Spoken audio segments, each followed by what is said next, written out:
Hello, everybody, and welcome to This is Revolution. My name is Jean Bagelan, and I am in for both Jason and Pascal today.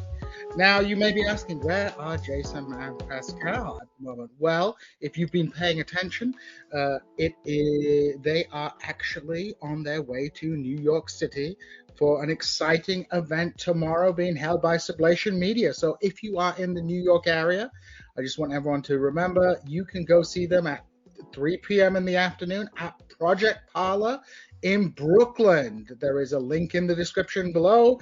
And yeah, I would like everybody who can to turn up and show their moral support to the team as you know, it's a great opportunity to meet everyone in person. But of course, because they're away, somebody has to somebody has to continue to drive the This Is Revolution ship, and of course that duty has fallen to me because of course Deep State Cuba is also in New York City as well. But one person from the Sublation Media team who was not able to go to New York, just like me, who was had issues with Her Majesty's Passport Office and getting the appropriate paperwork in time done, is going to be here with me today, co-hosting or part of our host triumvirate today. It is the Paul Atreides of the Middle East. It is Stefan Bertram Lee. Hey, Stefan, good to see you. Hey. Yeah, if you guys don't know, the Muslim ban is still a thing. And I am The Muslim ban is, I had to Muslim ban it. It was Obama who Muslim banned me. It just meant instead of being able to get an ESTA visa, I have to go down and, you know, go down and be interviewed by the passport office and the Americans, and they ask you all kinds of questions. Yeah. One of the questions they ask is, have you ever engaged in prostitution? And yeah, I was genuinely looking forward, not obviously to go to the American embassy would be very annoying, but the actual questioning I think would be very funny. It is very funny. They ask you all kinds of questions. Well, I'm not only going to be joined here today by Stefan Bertram Lee, but I'm also going to be joined by a very close friend of the TAR family. He is the angry badger of the left. He is the one, the only, the vindicated Vaughn. Hey, vindicated Vaughn, how are you doing? Way to reference a tweet in the first 30 seconds of a show. Okay. I had to reference it. How are you doing today, Vaughn? Are you feeling good?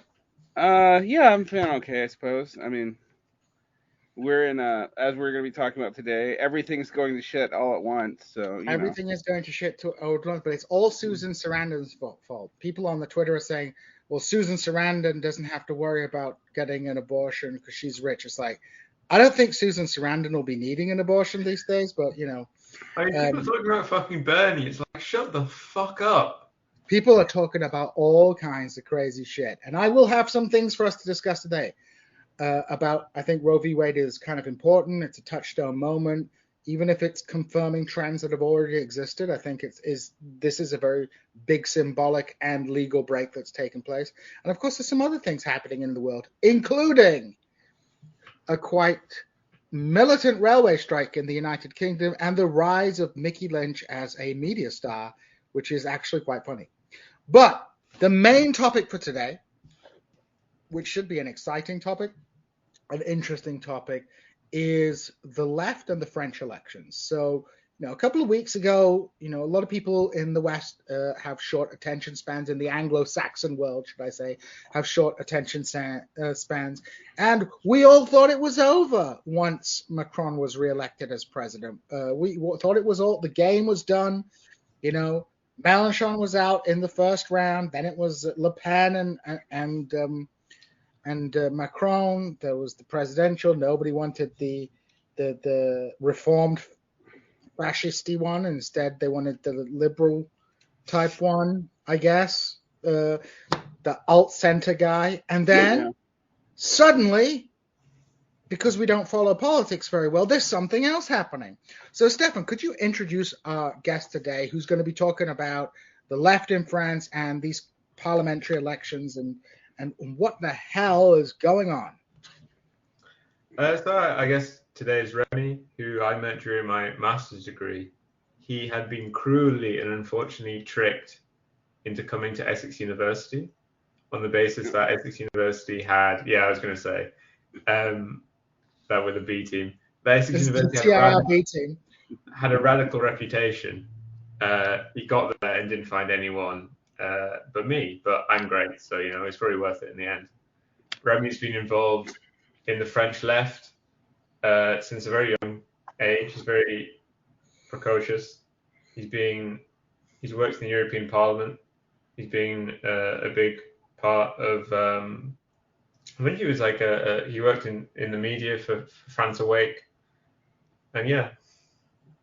Well, Rémy, welcome to TIR. Unfortunately, you will have to spend today with the TIR B team, but we will do our best. Well, he doesn't know what the A team is. He's lost out on nothing. He's lost out. He's that's good for us because at least then he's not disappointed that he's been invited on This Is Revolution and none of the A team are there. It's like me, Stefan, and Vaughn. Yeah, well, hey everyone. So welcome, Rémy. Thank you. Hi everyone. It's a pleasure to be on this podcast show. I don't know what the proper term is. How many people are watching, Gene? 83 people are watching, which is fine. Sorry to disappoint everybody. They probably just tune in and then realize, there's no Jason and Pascal. And for some reason, the restream went all weird, and now everything is restreaming on my Facebook rather than on the official TIR Facebook. So I'm not logged in, so I don't have the power. You're the only one with the power. I'm the only one with the power. Anyway, so Rémy, welcome to This Is Revolution. It is fantastic to have you here. And I would say Essex University. You went to Essex University? Yes. I believe Essex politics was regarded as quite radical, at least when I was applying to university, but that was like 20 years ago. So maybe they're dining out on that still. Well, the website was very, red. Basically, there was all these typos. It looked really progressive. And, I wasn't naive. Obviously, it was a mainstream university. I wasn't waiting for like a big old revolutionary university, but, I thought it was going to be maybe a bit more openly left-wing than obviously the reality, which is most people are just not political. It's just, very... That's I would agree with that. I think a lot of places that did have radical reputations in the United Kingdom, a lot of those places went by the wayside, especially I think in the 1980s. There's not like in America where there's like hardcore Catholic universities or whatever. In the right. UK, I mean, like when I was at the LSE was, for example, had a reputation, and they had some Marxist professors. But, most people when I went there were just like looking for a job in high finance or in human rights law. And when I was in SOAS, there was more overtly, inverted commas, left-wing people. But they were all just looking for jobs in Al Jazeera. Like several people I know either work for Al Jazeera or The Independent, or probably for British intelligence, or probably for both. Who even knows?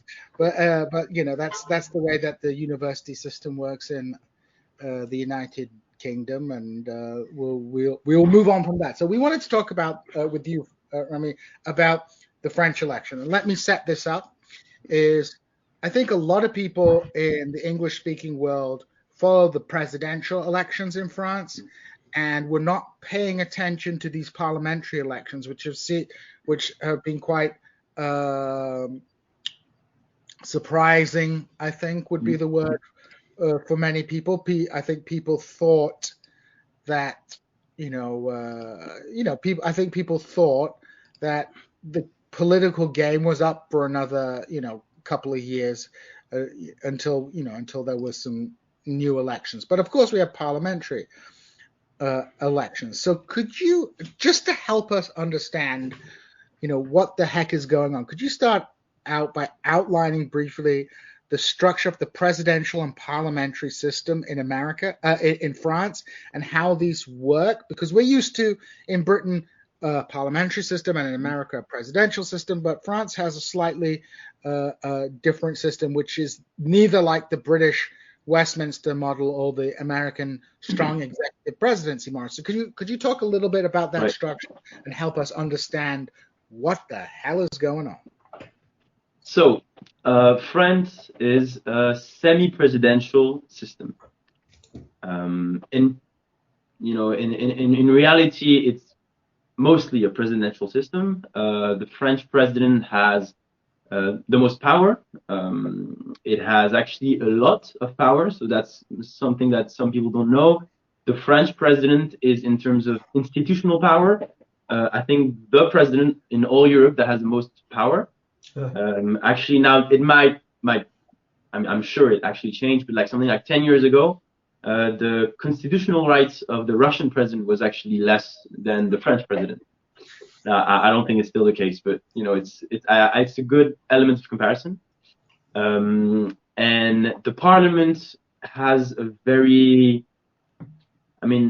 now it has a very, very small role because it can control the action of the government, and it can name the government, but in practice, the president is actually the one that can choose the government and present it to the national parliament. And the system is made in a way that every single election since 1958, which is the constitutional system, the Fifth Republic that we have since 1958, is made in a way that the president always has an absolute majority in parliament. So that's kind of the system in which we're in, which leads to a president with a lot of power, with an absolute majority in parliament, which basically leads to an all-powerful executive with a legislative power to basically just support his action and maybe moderate in tiny places. In some occasions in history, though, they have been what we call cohabitation. I don't know if the term in English is the same, which is when like a split government. Yeah, so the president is not the same as the governing government.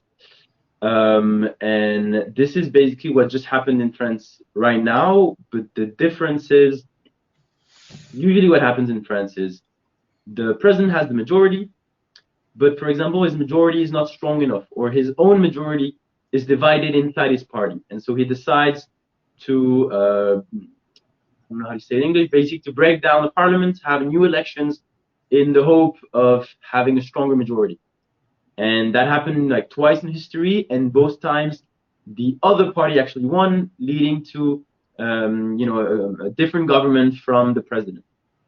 What is extremely new today is that in the French election, for the first time since 1958, we have another party winning straight after the election of the president. And that's something completely new. And as you were saying about Mélenchon, obviously in other countries, people thought it was over after the presidential elections, but actually in France too. I mean, everyone in France thought,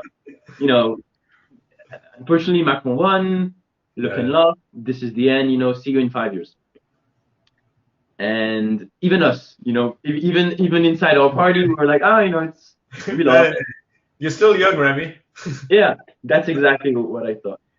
And then we have to recognize that Mélenchon, pulled the trick from his hat and said, well, you know what? I present myself as prime minister, which is something that, for people to understand, constitutionally isn't a real thing, right? So constitutionally in France, the president chooses the prime minister, and then the prime minister goes to the national parliament and say, okay, will you vote in my favor for me to be prime minister? So that's technically the same way as the British system with the monarch.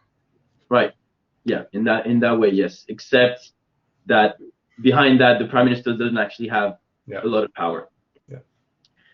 And so when he did that, the first goal actually was not to be prime minister, because we really thought we had no chance at the beginning of the campaign. We had just lost the presidential election, and we said, we want to be prime minister now.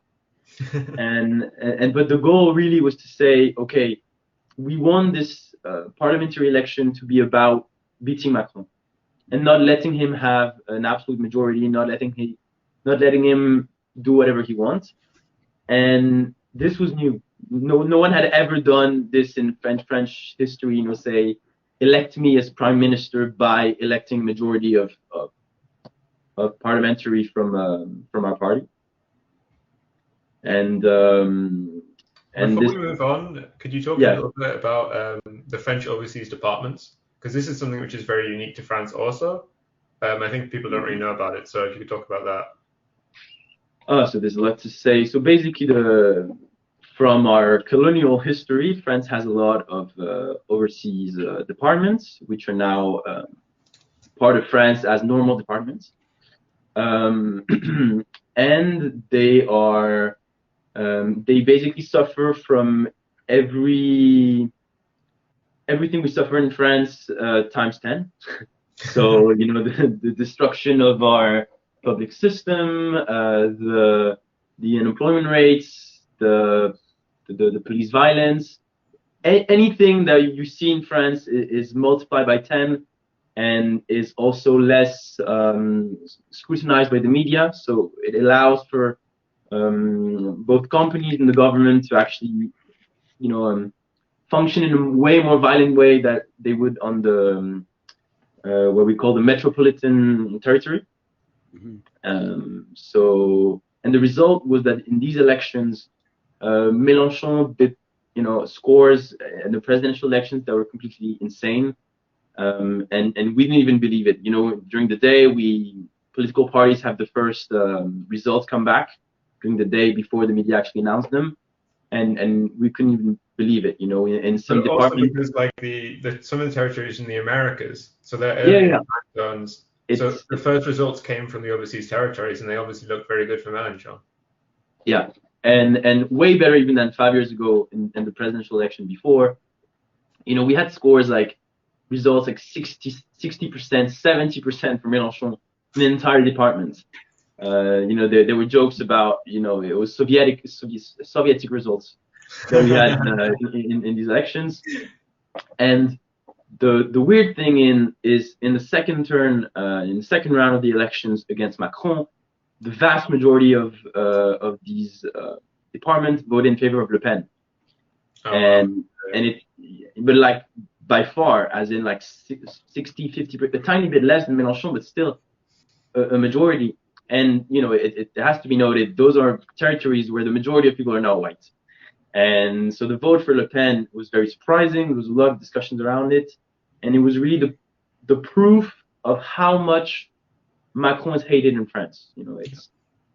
You have people that know that Le Pen is racist, that they're gonna, she was threatening to send the military every time there was riots in these territories, because obviously there's a lot of poverty, so there's a lot of riots and protests, and she has an extremely violent discourse towards those territories, and yet they still preferred her towards Macron and his policies and the destruction of public services. So yeah, that's kind of what I can say about the overseas department. So in the parliamentary elections that have just happened, the left did well, but also this was a united left, where the left stood all their candidates together.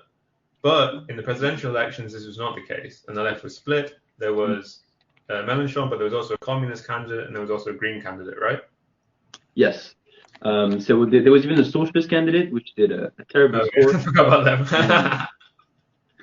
So what happened in these elections in terms of union is we've never been, the France Insoumise has never been against union in itself. The principle that we should unite to be stronger, obviously it's a basic idea that we agree with, but the main question was, who do we join, who do we unite with, who do we join with? And there was this idea in part of especially a bit bourgeois part of France that said, all the left should unite because we are the left, as if, that was a magical concept, and everyone who would say I'm from the left was suddenly a good person that would do good policy. So we had the Socialist Party that at the time was, basically headed by Anne Hidalgo, Mayor of Paris, who's known for a lot of right-wing policy, for destroying social housing. So a lot of things which obviously we could not agree with. The Green Party, with who we had some points of agreement, but also a lot of things we didn't agree with, as our links to the European Union, how we wanted to disobey some of the treaties in the European Union, to have more ecological and social action, and the Communist Party, which we always, turned, we always wanted to unite with them, as we did in 2017. And basically what happened is the communists refused to join us for a very simple reason, is they didn't think we could win, right? So they started from this idea that Mélenchon was going to lose. And then if you're sure that Mélenchon is going to lose, then the best strategy is not actually to ally with him, but it's to have your own candidate, because the French elections are made in a way that, right, so the president has all the power, and therefore the presidential election is the only moment where people are interested in politics. So if you want to exist politically, you have to have a candidate in the presidential election. There's also something to do with political funding, right? If you get a certain percentage in the presidential elections, you then get millions from the government for your party. Yes, so basically, if you do more than 5%, your campaign is like 50% of your campaign is reimbursed, refunded. Okay. And if you do more, if you go to the second round, then your whole campaign is, your funds are refunded. And so the communists did they went on the strategy that they said Mélenchon is going to lose, so we have to have this candidate so people know us, and we are going to be part of the restructuration of the left post-election, which was a failure, obviously, because they did not get the 5%, they did not do the score they wished for, and they prevented Mélenchon from accessing to the second round. But what happened is, after the presidential election, the score of Mélenchon was so high, higher than even we expected for a while, that it forced the unity of the left, right? So it was clear as day that the center, not the center ideologically, but the center weight of the left, was Mélenchon, was France Insoumise, and that other parties had a role to play, but which was obviously way minor than France Insoumise. And this is what allowed the union to happen, is to have France Insoumise at the center that said to other parties, well, we're willing to talk with you, we're willing to unite, but we have to base it on our program, because it's our program that made 22%, which was, the same score as Le Pen.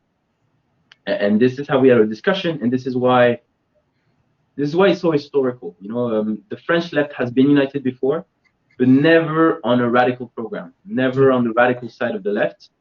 And this is what we achieved. Unfortunately, we didn't get absolute majority, but we're now in a situation where Macron doesn't have it either, where we're the second political opposition in the country, which is new historically.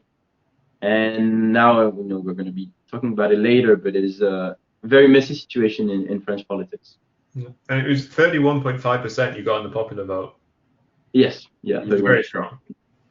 But in terms of parliamentary, it's a bit weaker because of the French electoral system, right? Right. So we have 140 or 130 parliamentary for the NUP, so the new, how do you translate in English? The new union, the new popular union for ecology and social and ecological, basically. Which unites the Socialist Party, the Green Party, France Insoumise, and the Communist Party. So 130 seats. Macron has something like 240 seats. Le Pen's party has something like 90 seats, and the Republican Party, basically the Conservatives, have 70 seats at the moment. So can I ask, how does your party, the party of Mélenchon, how is that related to the more establishment left-wing parties in France? So we have communists, we have socialists, we have green parties. Those are terms that will be familiar to people, as those kinds of parties exist in different parts of Europe. Where does your party fit into this? And to what extent does your party have connections with, for example, the yellow vest social movements that took place before. But how do we understand where Mélenchon and his party fit into the French political spectrum, and what differentiates them from these other more establishment parties of the left? So historically, to understand France Insoumise, it's important to look at Mélenchon, because France Insoumise has been built around the figure of Mélenchon, which used to be in the Socialist Party. And in 2005, there's the referendum in France on the European Union, on the for a more liberal European Union, and where the majority of French people voted against a more liberal and basically more neoliberal European Union. And the Socialist Party actually stood in favor of this liberal Europe. And at this moment, Mélenchon said, okay, the political line of my party is too far away from my ideas. And that's when he left the Socialist Party and created a bunch of parties with different names, but let's say basically France Insoumise, to make it easier for people to understand, around a more radical program than the Socialist Party, which could be compared maybe to the, which was not that different from the socialist program from the Socialist Party in France in the 60s or in the 70s, but which obviously in 2010 was seen as very radical. So Mélenchon is a kind of radical socialist in French political landscape, and he united around him people from all kinds of political backgrounds. There were people from the Communist Party, a lot, that joined him. There were other socialists. There were, anti-system people from anti-system movement, from ecological movement, that all joined together to have this this left-wing radical party, which was very anti-system, which was, there was this slogan in 2012, which was trying to translate it, basically kick them all away,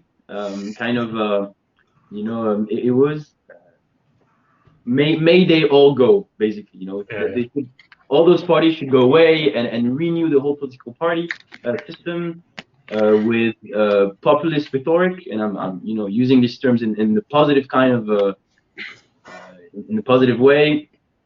And this is how the party was built, which meant that during the Yellow Vest crisis, we fully supported the Yellow Vest movement. In the first week it was a bit complicated because it was hard to understand what the movement was, what this was all about. Can we just take a brief digression here? Yeah. Can you tell us what the Yellow Vest movement was, just for our friends who were not familiar with this? This term Yellow Vest. It's quite well known in Britain because there's a lot of Yellow Vest kind of copycats in Britain, but I don't think it's so well known in America. So what exactly was this Yellow Vest movement? And just so people are aware what we're talking about. Right. So I actually wrote now 2 theses on the subject. So I'm starting to look into it a lot. So the Yellow Vests were a movement that started in 2018 when the French government, when Macron decided to raise the taxes on fuel by a lot, like enough for someone to see their 100 or 200 euros more going into fuel if you lived far away from your job every month. Which, the most shocking was not actually the taxes itself, because you could see it as a good gesture, as something, to prevent more pollution, to prevent. Yeah, it was presented as like a woke progressive move, right? Right, but actually, when you look at the details, what happened is in 2017, so a year before, when Macron was elected, he suppressed the taxes on the rich, right, in France, which was called ESF, which was when you had more than 1 million in capital, you had a special tax on your capital. That wasn't a lot, but symbolically, obviously the rich hated it because you had to pay just to own capital. And Macron suppressed that tax, and actually that tax on fuel perfectly compensated the loss for the government, by suppressing that tax. So you're reducing taxes on the rich, and then you're increasing taxes on the poor, which is what a fuel tax is, to balance, the budget of the state. So that obviously angered a lot of people. This triggered a very strong reaction in people that were not politicized, for most of them. Those were people that were not militants. A lot of them were actually abstentionists, people that had given up on the political system and that just said, well, we cannot just stand there and accept this. And someone, said, let's put a yellow vest on, and then they all put the yellow vest on, and all across the country, you had actually millions of people. There's estimation between 2 and 3 million people for 70 million population, so it's huge. That blocked the roads in France, that protested, that went to public buildings, that went in front of parliament, to demand at first the end of that tax, which actually in 2 weeks was off the table. And what's interesting is you had people that were very lonely, basically. They had very lonely lives. They were suffering from poverty, from a lack of public services. And they went on those roundabouts in France. There's a lot of roundabouts in France, and so this was like the place to gather for the Yellow Vests.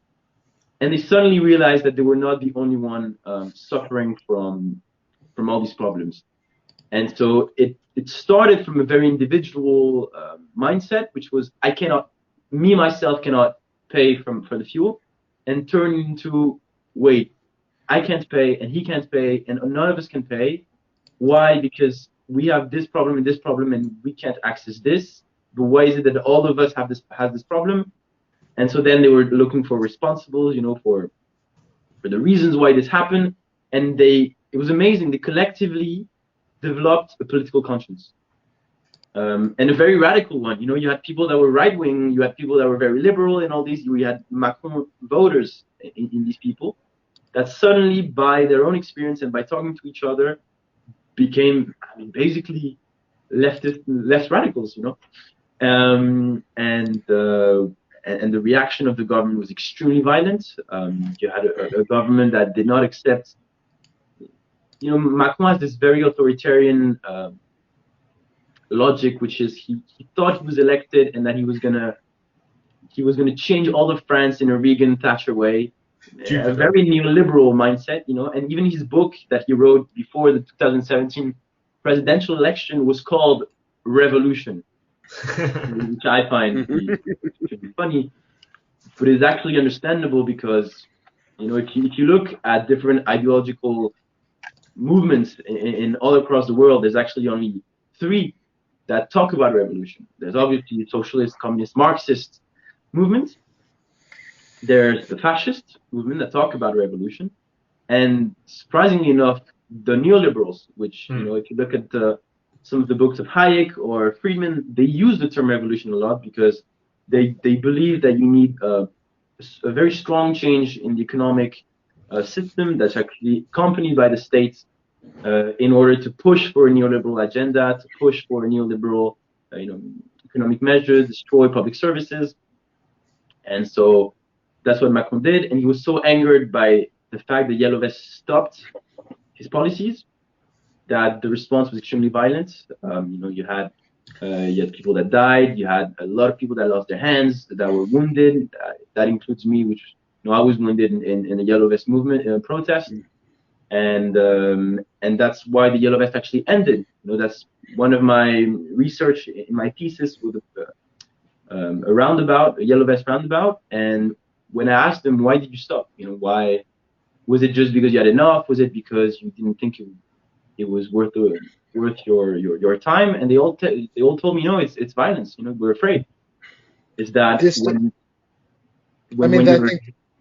yeah, go ahead. Sorry.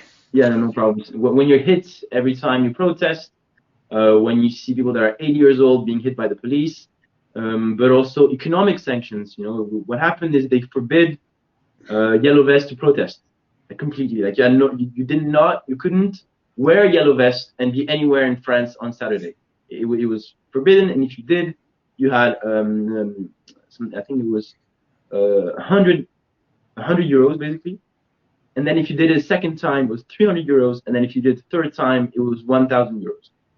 And if you reached that, those 3 cumulative fines, it was 1,000 euros every time you're being fined by the police. So we're talking about people that do not even have 1,000 euros per month, and every time they're stopped by the police, they have to pay 1,000 euros. It was, if you add to that the legislative sanctions, which is that people that basically just they were being hit by the police, they just pushed back a policeman, and then they find themselves like punished for 6 months of prison. The situation is so terrible that people stop. This is a very important thing, and I want to bring Van in here in a moment, but I think we really need to point a couple of things out here. I think it's important then for us to really comprehend how Macron very much represents a kind of ideal type of centrist neoliberal leader. We see echoes of that in American liberalism, and the authoritarian turn in American liberalism, the desire to put extremely harsh sanctions on people protesting, even if they're protesting things which I personally think are pretty ridiculous. Like they think that there's a tinfoil that Bill Gates is trying to put a chip in them or something like that. People are protesting, and the desire to put extremely draconian punishments on people for all kinds of protesting. It's not to say that the right is any better. They, of course, also have this authoritarian tinge in them, but we do very much see a kind of authoritarian tinge in American liberalism. And I think where that leads is somewhere like France, where you have a leader like Macron who is feted in the Western liberal press as being this great centrist, moderate leader, but who is willing to deploy violence and also, like you say, economic sanctions on people to repress protest. And this comes down to when we're like as Pascal always says, we're dealing with the left and the right flank of capital. We're not dealing with the left and right in absolute terms in many places. So I think that's something that I really wanted to highlight here, is that this kind of repressive activity also takes place in the United States. At times it's deployed against the left, and at times it's deployed against people on the political right. We've seen this in Canada. Again, maybe you agree with, maybe you don't agree with the trucker protests, but some of the sanctions being put on people who attend those protests are somewhat over the top. So I want to bring Van in now, because you haven't spoken much, which is a great loss to us all. So Van, do you want to pop in with the next question or comment? The Yellow Vest discourse in the States was dominated by a weird question, which was whether or not it was somehow secretly left-wing or secretly right-wing. I would say, in general, it seems like the left in France has benefited from that movement, but can you talk about the kind of mixed character of all who were involved in that? Because I think how radicalizing it was and how many different parts of French society were involved got underplayed or even misused in American attempts to narrativize the Yellow Vest movement in French politics. So what I was saying beforehand was that it was all kind of people, from the French society that participated in the Yellow Vests, and people that voted for literally any candidate. You had people from France Insoumise, obviously. You had people from the more radical left. You had abstentionists. You even had a lot of people actually that voted for Macron, because he still had something like 20-30% of the votes, 20% of the votes in 2017. You had a lot of people that voted for Marine Le Pen, and the reason why it worked in the beginning is it was not political. The only thing that united the Yellow Vest was wearing a yellow vest and demanding the end of tax on fuel. The impact of that is that people stop talking about politics, even though it was an extremely political, event. People stopped talking about politics. They stopped talking about who they voted for, and they only started talking about what do we need for our situation to get better. What do we need, for our purchasing power to go up, and this led the poorest people of France, which was the people that participated in the Yellow Vest, to basically unite. And what we're seeing in France is, so for people that don't know, the Marine Le Pen has very high votes in the poorest part of France, a bit less than Mélenchon, but still a very high part. If you take Marine Le Pen and Mélenchon, you have the vote of 80–90% of the poor people in France. And the Yellow Vest movement was an occasion to get rid of any of the, how can I say it in a proper way, any debate that is non-related to basically the economic side of politics was not in debate during the Yellow Vest. And, you did not have the issue of all what we call progressive policies were not in question. The only questions were, will I get a higher wage? Will I get lower taxes? Will we have better public services? And so that allowed a lot of Le Pen voters to stand side by side with, for example, Mélenchon voters, because they were fighting for the same thing at that moment. And I think on the long term, that had a positive effect, because it brought back a lot of Marine Le Pen voters, which realized that in the end, the most important thing is still, do I have enough money at the end of the month to survive? And it put the focus on this, and it brought a lot of voters back to the left, or at least to abstaining during elections. To switch tacts, to kind of just to get a basis of kind of the situation with Macron and Mélenchon and kind of France's attitude and position to recent events. Both Macron and Mélenchon have faced criticism for their attitudes, policies towards the Ukrainian war. What is Mélenchon's perspective on this? What is the perspective of his party? I have the awareness that foreign policy is one of the major breaks within NUPES between France Awake and the Greens and the Communists. Yeah. And what do you think France's participation in this war will be now that the situation is going to be led by Macron? So it's, first of all, obviously extremely hard to respond to this question, because there's no perfect solutions for France in this conflict. So our initial position was to say that obviously we support Ukraine against the Russian invasion, and the question was, how do we support at best Ukraine without entering, without being belligerents, without becoming part of that war.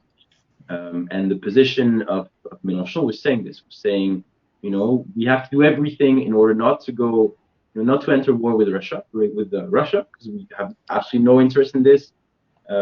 France is a nuclear power, so we have, I believe we have a higher responsibility maybe than other countries in Europe to guarantee that we don't fall into nuclear war. And so this is why France walks on a thread on this question that is, extremely thin. France Insoumise at the moment is against sending weapons to Ukraine. We're in favor of, basically for now, and we'll see how the position changes, but for now our line is to say we want to sanction the Russian government and the Russian support at best. And instead of sanctioning population, we want to sanction, Russian billionaires. So seize all assets from Russian billionaires and from, sorry, I'm a bit sick, and from the Russian government and all allies of the Russian government. I saw that French purchase of Russian crude oil has gone up since February 24th. Sorry, can you say that again? French purchase of Russian crude oil has increased since the start Really? of the war. Yeah. Yeah, There's money to be made, Rémy. yeah, I'm not surprised. And the whole difficulty is, France Insoumise has always said that we're not aligned. We want France not to be aligned. Obviously not to Russia, and that's that's very clear, but not to the US and NATO either. And right now we're in the situation where we're we're presented with a situation where we can either basically choose to buy Russian oil or American oil or Middle Eastern oil, and those are situations where there's no good answers, right? So you're in either cases you're buying from a power where I mean, I'm going to be honest, it's hard to respond to these questions because No, I mean, I'm very glad that I'm not answering, because trying to form a question of not what the situation is in Ukraine, but what should be done is I'm like, all right.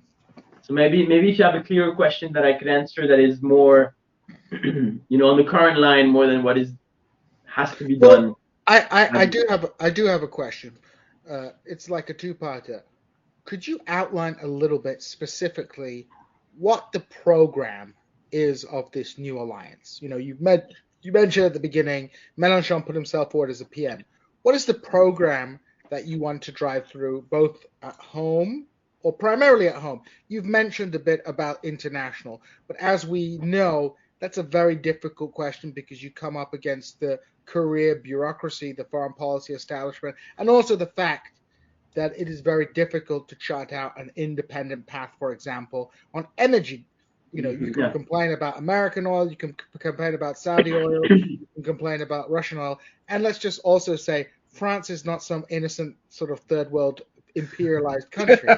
That France itself also has a brutal history of imperial adventures as well. But I think the domestic program is important for us to understand. What are the things that you guys are putting forward? And the second part is and I realize here I'm asking you as an individual, not as a member of a party, but at least in the short term, do you feel you're going to be able to execute on this, or are you still in the process of building power? And how do you build power? Because we've seen, both in the case of Sanders and of Corbyn in Britain, that this kind of left populism has collapsed. Does France have any different conditions that makes this project more viable than it has been in the Anglo-Saxon world? All right, so I'm going to try to answer each question one by one. So for the program, sorry, I'm going to drink a bit of water. Our main policies, the program is constructed in different ways. The first one is responding to the urgency of poverty right now in France, and the increasing poverty and unstable job situation that we have. So we want to raise the minimum wage from which is today 1,300 euros basically to 1,500 euros. So that's 200 euros increase. We want to put in place what would be called in English minimum. Basically, that nobody be paid less than the poverty line. And not even paid. Nobody would be under the poverty line. So 60% of the median income, which in France is 1,063 euros, so basically 1,000 euros, which would mean that anyone in France would have at least 1,000 euros in any situation. That would mean that for the youth between 18 and 25, actually from 16 if you are already working till 25, you would have 1,063 euros. To do your studies, to finance your life, your housing, everything. For unemployed people, that would mean that the minimum unemployment benefits at all time would be 1,063 euros. And it would also mean that the minimum, sorry, I'm losing my words, the minimum retirement benefits would be 1,063 euros, and so nobody in France would be under that line. Basically, this is our main urgency policy. It's the minimum we can do in order to prevent anyone falling into something you cannot get out from, which is becoming homeless and losing all losing everything. From that point onwards, we have massive investments. Well, the logic is basically to having an ecological and social transition. This is the core of the program. Is saying, okay, right now in France we have two problems. We have the climate change and massive pollution that we have to change, and the terrible state of our public service, which is probably better than a lot of countries, but compared to what France had 20 years ago is absolutely terrible. And so we want to invest 250 billion euros, obviously a lot, to create public services, create public jobs. I think it's, and in 5 years, it's something like 600,000 jobs, to build renewable energy, to build public services, to build trains, to replace, to reindustrialize the country. We want to make the factories come back to France, and be self-reliant, and produce all the goods we need inside France.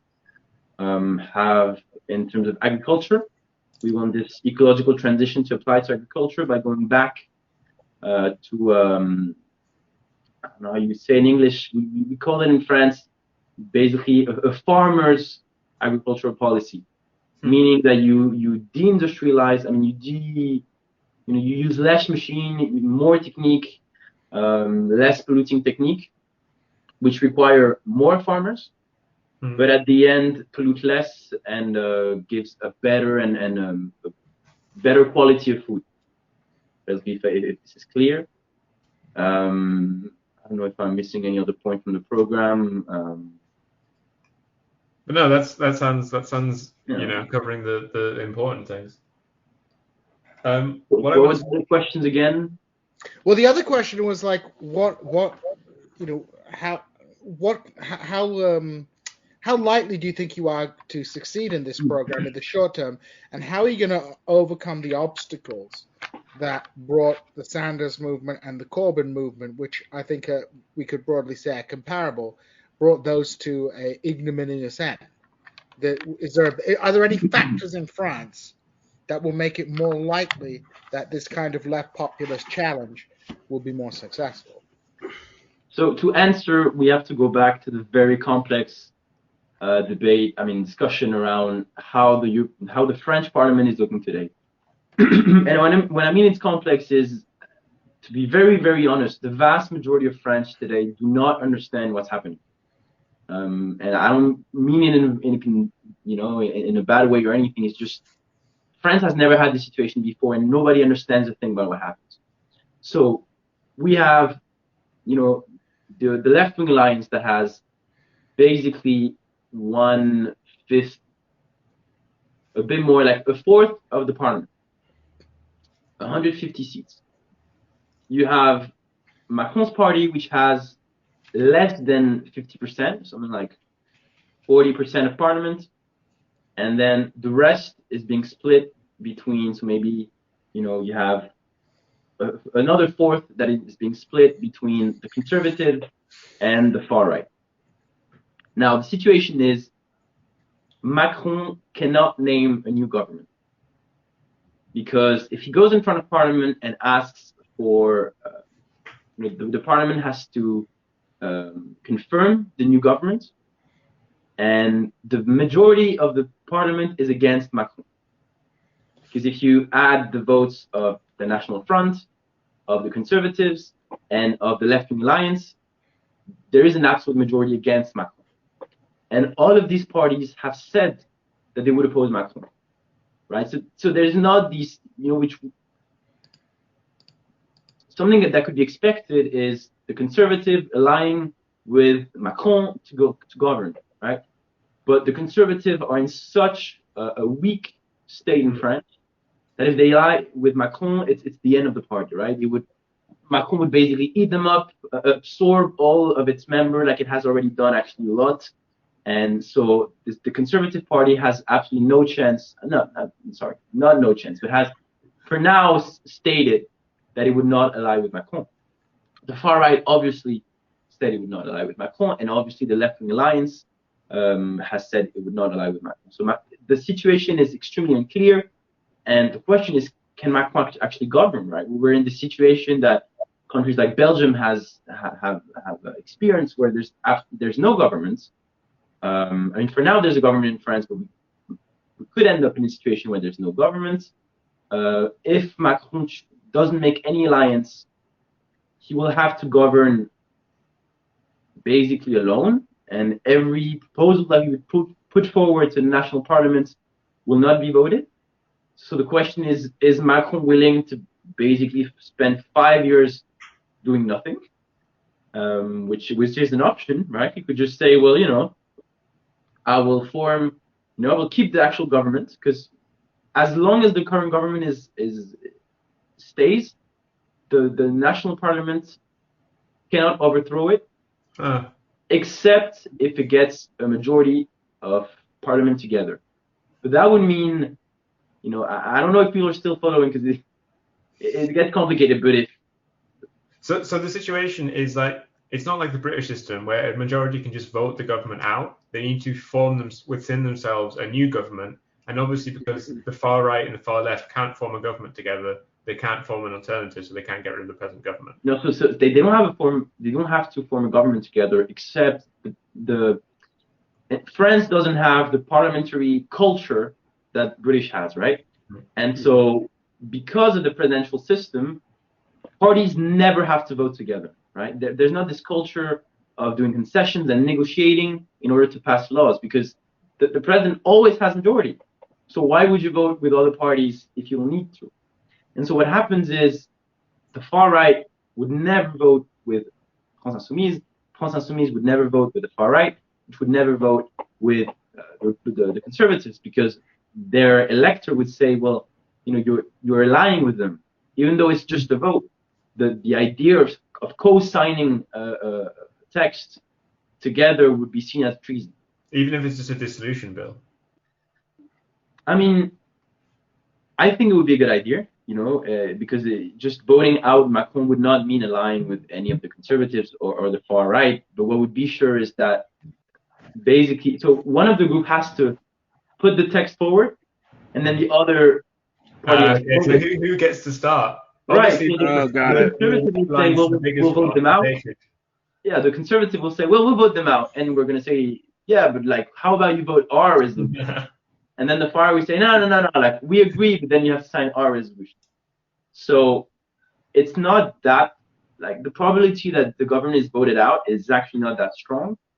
But at the same time, Macron cannot keep the current government, because the current government does not represent the political balance of France. But he cannot change it either.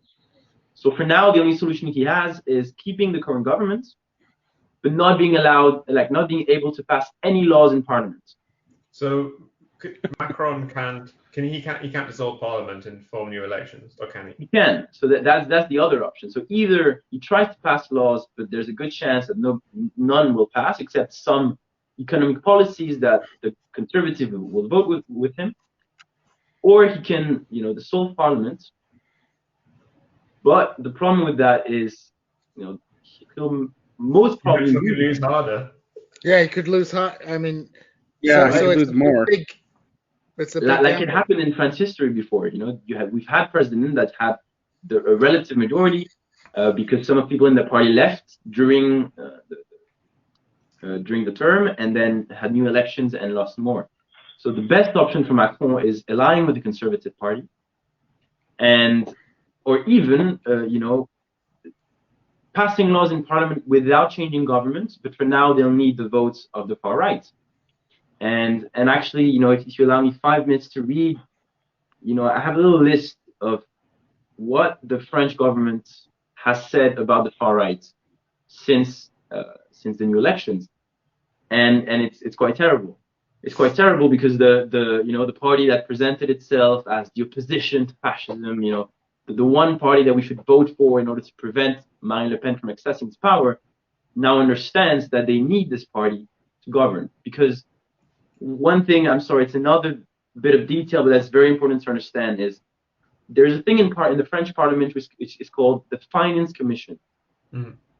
And this commission has to be from opposition. Right? So it cannot be Macron's party, and so it has to be from an opposition party. And this finance commission has access to all the tax declaration of company and of citizens in France. Right? And the role of this commission is to guarantee that the budget of the country is balanced, or is, you know, is in good term, good health. It is what it say it is. Right, and it's to prevent, you know, any party that governs alone basically to sink France and you know, go crazy with the budget. But the problem is, if the left wing, as we should, you know, we're the major opposition, so we have access to this this finance commission. We could, you know, we're not saying we will, but we could have access to all the tax evasion, to all the companies not paying their taxes in France, and obviously that scares. It causes a lot of problems generally, right? Yeah, so that scares a lot the right and Macron. And even though we would not be in power, we would have the power to put on, you know, in the medias and in the public debate, extremely, you know, unappreciable things for the government. And so the government is trying to seduce the far right, and actually even trying for the far right to get this finance commission, because it would be better for the government, for the far right to be the stronger opposition. And so we've had, since the elections, for example, the Minister of Justice of France, Éric Dupond-Moretti, which said, let's move forward with the National Front and Parliament and work together. That's one of the quotes. It's very vague, right? But you get the idea. Well, this is not too dissimilar from the contradictions that exist in American politics, because we're told constantly you have to vote Democrat as the opponents, you know, in order to oppose the fascistic Republican Party. Yet at the same time, there is a fetishization of, well, we have to be bipartisan and cooperate with one another. So there is a massive dissidence between this, and I guess in France, perhaps you're not used to this to the same degree because of this lack of a parliamentary culture. But now because they have to negotiate, you know, they can't just play the old vote for us and we can ignore these guys, because of course Macron doesn't want to have to govern with the Le Pen's group. He doesn't want to have to do that. Naturally, he wants to govern through his own party. Yeah. But he would much rather deal with them than handing all over the paperwork of, you know, like where your taxes are going and who is doing all this thing to a potentially unreliable force. I think it comes down to the classic orientation of capital is to who is going to, you know, even if we could say, you know, this left alliance is a reformist alliance, it's not radical, it's not truly revolutionary or whatever, there is no doubt that capital will not trust those people with access to the financial data of a country which is already highly financialized and is run by a banker and has a quite authoritarian, liberal authoritarian elan in terms of, you know, I mean, Macron's wife was telling people they couldn't play video games. Well, she should be the expert on, you know, things that will disturb teenagers. So, you know. You had to get one of those in, didn't you? I had to get one of those in. But you gotta get it. But it's true. I mean, she is the expert. You know, like what will lead to a maladjusted? Because Macron looks like an American Psycho guy. Well, we are coming to the end of our time with Rémy today, but I just wanted to open it to Vaughn and to Stefan for any last questions you might have before we go to our comments. I have a question, but it's really long. I mean, I don't know. It's an interesting question, I think, anyway, even though it's probably not, we don't have the time to answer it. But so, Rémy, France has always had this kind of ambiguous relationship to NATO. But obviously, with its right-wing government, it was obviously de Gaulle, which withdrew France from the NATO military, whatever the fuck it is. Didn't fully withdraw from NATO. I looked it up today. I thought he'd left, but that's not what happened. So France has tried to chart constantly to have an independent foreign policy, but obviously, as a normal bourgeois state led by right-wing parties, that independent foreign policy is imperialism. Imperialism predominantly, primarily, whatever, in West Africa, but also elsewhere. And Mélenchon is also someone that wants to pursue an independent French foreign policy, but obviously, for him, it's very, very important to reorientate towards West Africa and elsewhere. I think he opened his campaign not in France, but in Africa. So yeah, I just wanted to ask you, like, how do you think, if Mélenchon won the next party, or the parliament went to him, went to the party, went to your organization, how could France chart an independent foreign policy which is not at the same time imperialist? Yeah, so that's that's a very good question and complicated question as well, because so first of all, obviously we would leave NATO, which is what we always wanted.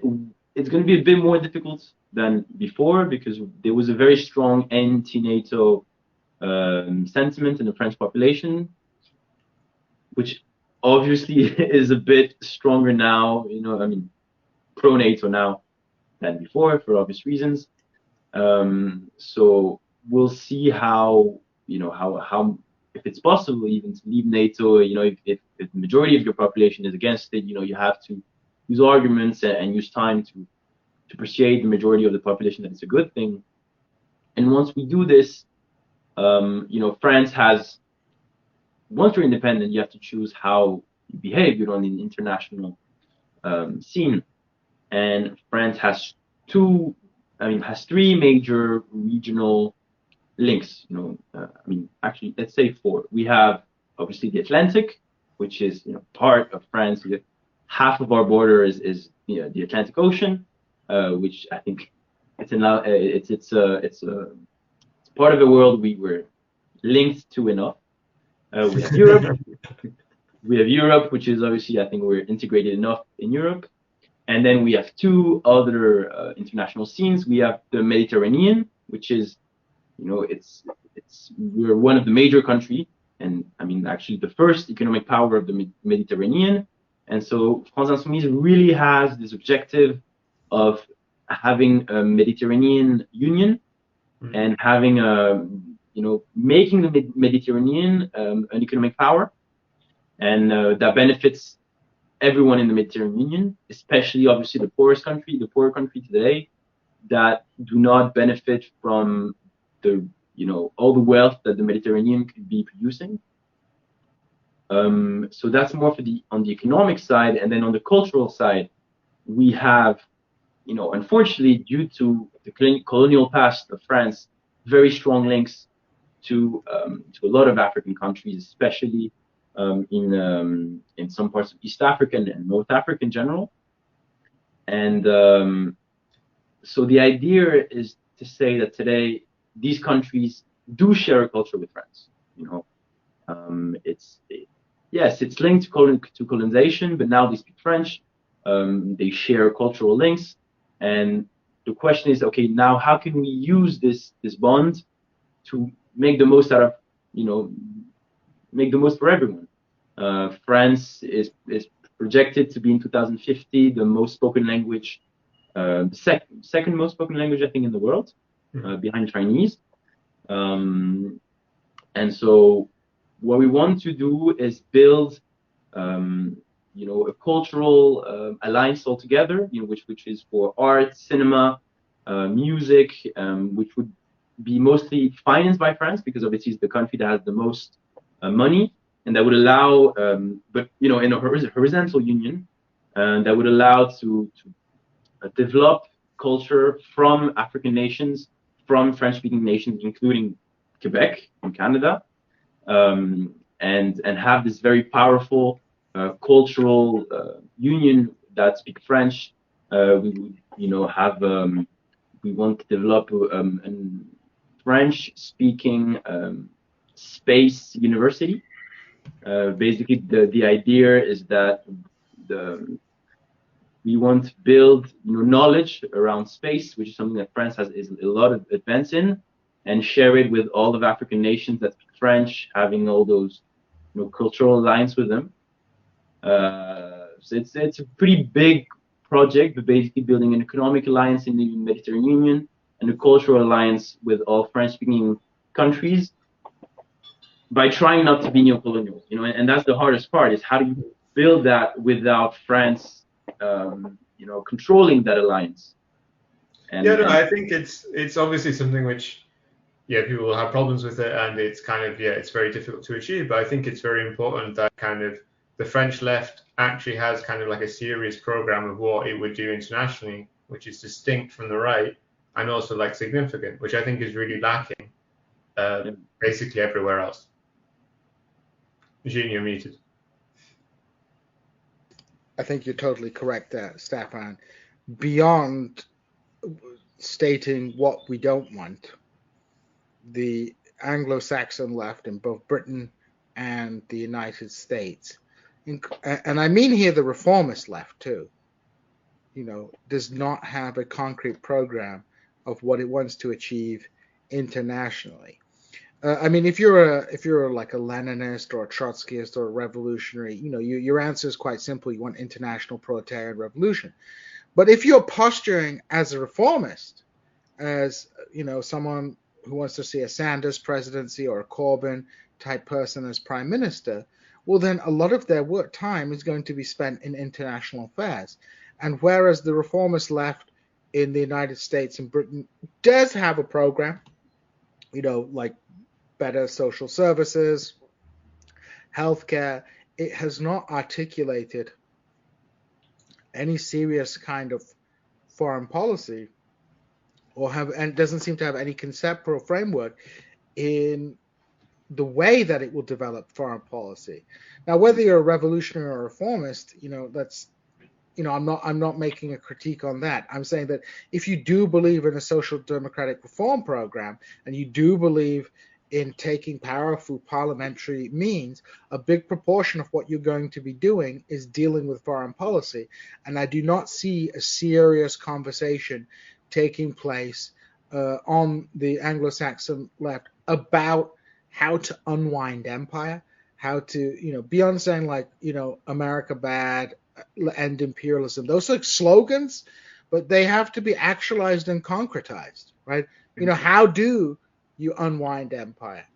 And I don't think had like big plans about, you know, allying with the left in Latin America, but the situation there, that's not based on Britain in any way, right? No, Britain no. doesn't have like this history with Latin America. Well, it does have a history with Latin America. Well, you know, obviously, Britain has a history with everywhere. Every single country on the planet, but everything, you know, there's different levels. And that was just something that, you know, was because Corbyn has like a Latin American wife, or because the left was happened to be winning in there. But obviously, by the time he came to power, it could have completely reversed and gone the other way. But exactly. The proposals from the French left actually have something to do with the history of France, the position of France, the position of French capital, and hopefully, you know, the kind of internationalist perspective on things. And I think it's really important that, you know, when there's like, obviously if we do that, you know, if you build, you know, groups and unions around cultural elements that origin from, you know, colonialism, you will have the criticism, right, that it's a form of neo-colonialism. It's obviously people are going to criticize that, but the question is, what's the alternative, right? Because those countries have adopted language. You know, there's very little countries that have, you know, that went away from the language from the colonial powers, and so they are already, you know, under influence from that power. If you look at Latin America, there is obviously a strong influence from the Spanish cultural production, or everything that happened in Spain has an influence on Latin America. Everything happening in the US and the UK has an influence on the English-speaking world. And in the same way, France today has a huge impact on African countries, even without being united to them, right? Just the fact that we speak the same language, and that's the thing that Mélenchon has had a lot of, of talks around it, which is, whether we like it or not, we are linked to these countries, because when Mélenchon does a speech, he is listened to and then the entire of Africa. We're actually always surprised when people from our party go to Africa. People saying, no, but we listen to what you say, and you actually, you're part of the discussion in African politics, because we can understand, and because we can understand, you influence us. And so I think from the moment you start accepting that you already have influence, the question is, how do we want that influence to play out? And I think that kind of, takes away some of the guilt, and I put in quote, that some people from the left can have, where you think, oh no, as soon as we work together with African countries or with old colonial powers, we're basically doing neocolonialism. The truth is, whatever we are doing neocolonialism, like cultural neocolonialism, by influencing those countries with our language and with everything that's happening in the country. So might as well do it in, in the less neocolonial way possible. You imagine some kind of like left that hates itself coming to power in France and like banning Africa from speaking French. You build a you build the space university in Burkina Faso to be. But I think they should build the space university in the part of Latin America that France owns, South America. Well, that's where they put the rockets, because it's on the line where it's closer to the space. So is Burkina Faso, but I don't think so, actually, because they always do them in South America for some reason. There's actually projects for both of those of what you're talking about. Okay. So the one thing I would say, and I appreciate what you're talking about, Rémy, is like I have on this show hinted about my ambivalence about decolonization. And what I mean by my ambivalence about decolonization is that decolonization ultimately was a historical defeat for socialists. Of course, it was necessary, but what happened in decolonization was not a radical transformation, but rather the proliferation of the capitalist nation-state model to different parts of the world. There hasn't really been an attempt by the socialist left in Europe to go beyond, to inverted commas, sublate the colonial system, but rather merely to replicate the system of nation states that exist in different parts of the world. And whether or not, I don't know too much about the proposals here, but I think it is important to try and move beyond a kind of very limited nation state form of nationalism, and to try and think of alternative international relationships that could exist. At the end of the day, that's what the Bolsheviks attempted to do in Russia after 1917. It wasn't to decolonize the Russian Empire, as happened, inverted commas, in 1991, where you see the proliferation of nation states, but the creation of a new political formation that is superior to the old imperial order. And so I think this is something that we really, you see, I use sublate all the time now. I sublate everything.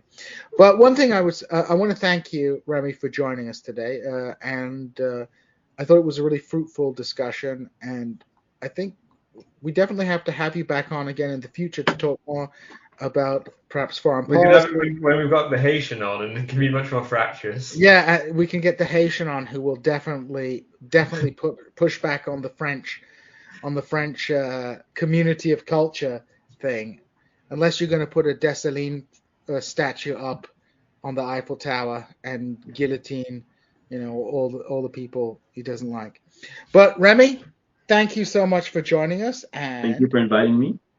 We hope to see you again. Bye-bye. I hope to. Bye. Bye. Okay, guys. Well, that was a fantastic discussion. Fun. People have been arguing in the comments about Rémy saying that the francophone is going to become like first, second, or third language. But the point is that people are missing is that the population of West Africa and Central Africa is expected to explode, and that's why they're not saying that it has a lot now. But the point is that the population of Niger, for instance, is expected to treble in the next 30 years. Yeah. Yeah. Although I might put a damper on those population expectations. Yeah, I know, because they're just projections of current trends. Like, but nevertheless, there's a significant block of the world that is French speaking. France is a unfortunately. Pourquoi français c'est une langue très belle, mon ami. Well, I'm deciding to speak up now that the Frenchman's left. No, it was. Go ahead. Any thoughts and comments? No, I was just surrounded by the French and the English, the two people in the world that I would probably wipe out. So. Vaughn's going fucking. What do you call that guy? Has. He's going full infra has, right? Do you know where we're winning peas from? No. I think what's interesting actually though is I don't know. For example, if the U.S. was to say adopt an a unwinding of its colonial holdings process, one thing we haven't done is insist on English. And while English is the lingua franca, of business, so much so that I have stories about like when I was in China and someone couldn't speak Mandarin or English, they got chastised because it's like, well, if you don't speak Mandarin, you should at least speak English. Yeah. And I had to step in and speak some Korean, but it's interesting to think about because I don't think that policy that would be available to the French actually would not be available to the U.S. left in the same way. We aren't the colonial holders of Canada, the UK, Australia, etc. Like, and if anything, we still have a little bit too much influence by the British, as noted by your presence here. But yeah, obviously there's been constant attempts to reorientate Britain towards the Anglophone world, but what is meant there is the dominions, the white colonies of Canada, Australia, and New Zealand. Mm-hmm. But also the United States. I think the fantasy of the political right, at least I think elements of the political right who backed Brexit, was that we could move from the European Union towards an Anglosphere, which so you could become Airstrip 1. Yay. Yeah, have you seen that US Congress people keep threatening Britain and our government over fucking Ireland? Yeah, well, it would all be fine if we just all became states, right? You could have Ireland, Northern Ireland, Wales, England, and Scotland as new states, and the Conservatives would like it in America because they love England and they like Downton Abbey, and the Democrats would probably end up getting all the senators from those places except maybe Northern Ireland. Yeah, you say that, but like it's also that thing. We're going to talk about the US soon. But the thing that constantly happens is people are like, oh, it would be great for Texas to secede, and then because the Democrats would win every election. But people were just saying that about demographics like 10 years ago, that the Republicans couldn't possibly win an election. So I'm sure like every state south of the Mason-Dixie line left, the Democrats would find some way to only win half the elections anyway. Oh, probably because they're so goddamn terrible. But before we get on to America, I do want to discuss Britain. And I specifically want to, talk a little bit about the industrial action taking place on the railways at the moment. And this is quite important because, the railways in Britain the unions are extremely powerful, And my pet theory is the reason that they're so powerful is that they can make rich people's lives uncomfortable, because whether you're rich or poor, if you live in London, you need to rely on the tube unless you're so rich. That statement is obviously completely incomprehensible to Americans. What do you Unless mean? they're from New York, actually. Yeah, I'm saying that Newcastle. rich Americans don't go on the fucking train, do they? No, but like No. even no, but if you live in London, even if you're rich and driving a car, if the tube is on strike, the whole place is shut down. So unless you're so I don't know, but rich, like you you have a can tell. chopper. One of the best ways to tell by kind of the average demographics of the tube is the adverts they have on there, and the adverts are all for fucking business investment and shit. That's true. Rich people do, middle class and rich people do ride the tube. It's like quite pleasant and things like that. So the railways have gone on strike in Britain, and this is really part of this wave of industrial action we're seeing. Now, Vaughan has been pointing this out, that there's being a push to sort of greater unionization in America, but it still isn't really getting back to the pre-pandemic levels. And Striketober, I think, Vaughan, your point has been that, yeah, in the short term, it seems like a spike, but taken within long-term trends, it is not so much of a spike, right? Is that correct? It's absolutely not a spike. In fact, what you saw in Striketober was just a slightly less than normal pre-2020 strike month and strike year. And it was kind of picked arbitrarily because social democrats like to notice things 5 or 6 months late. There was actually a significant strike uptick in the beginning of 2021 up through the summer. But again, it was just going back to pre-pandemic norms.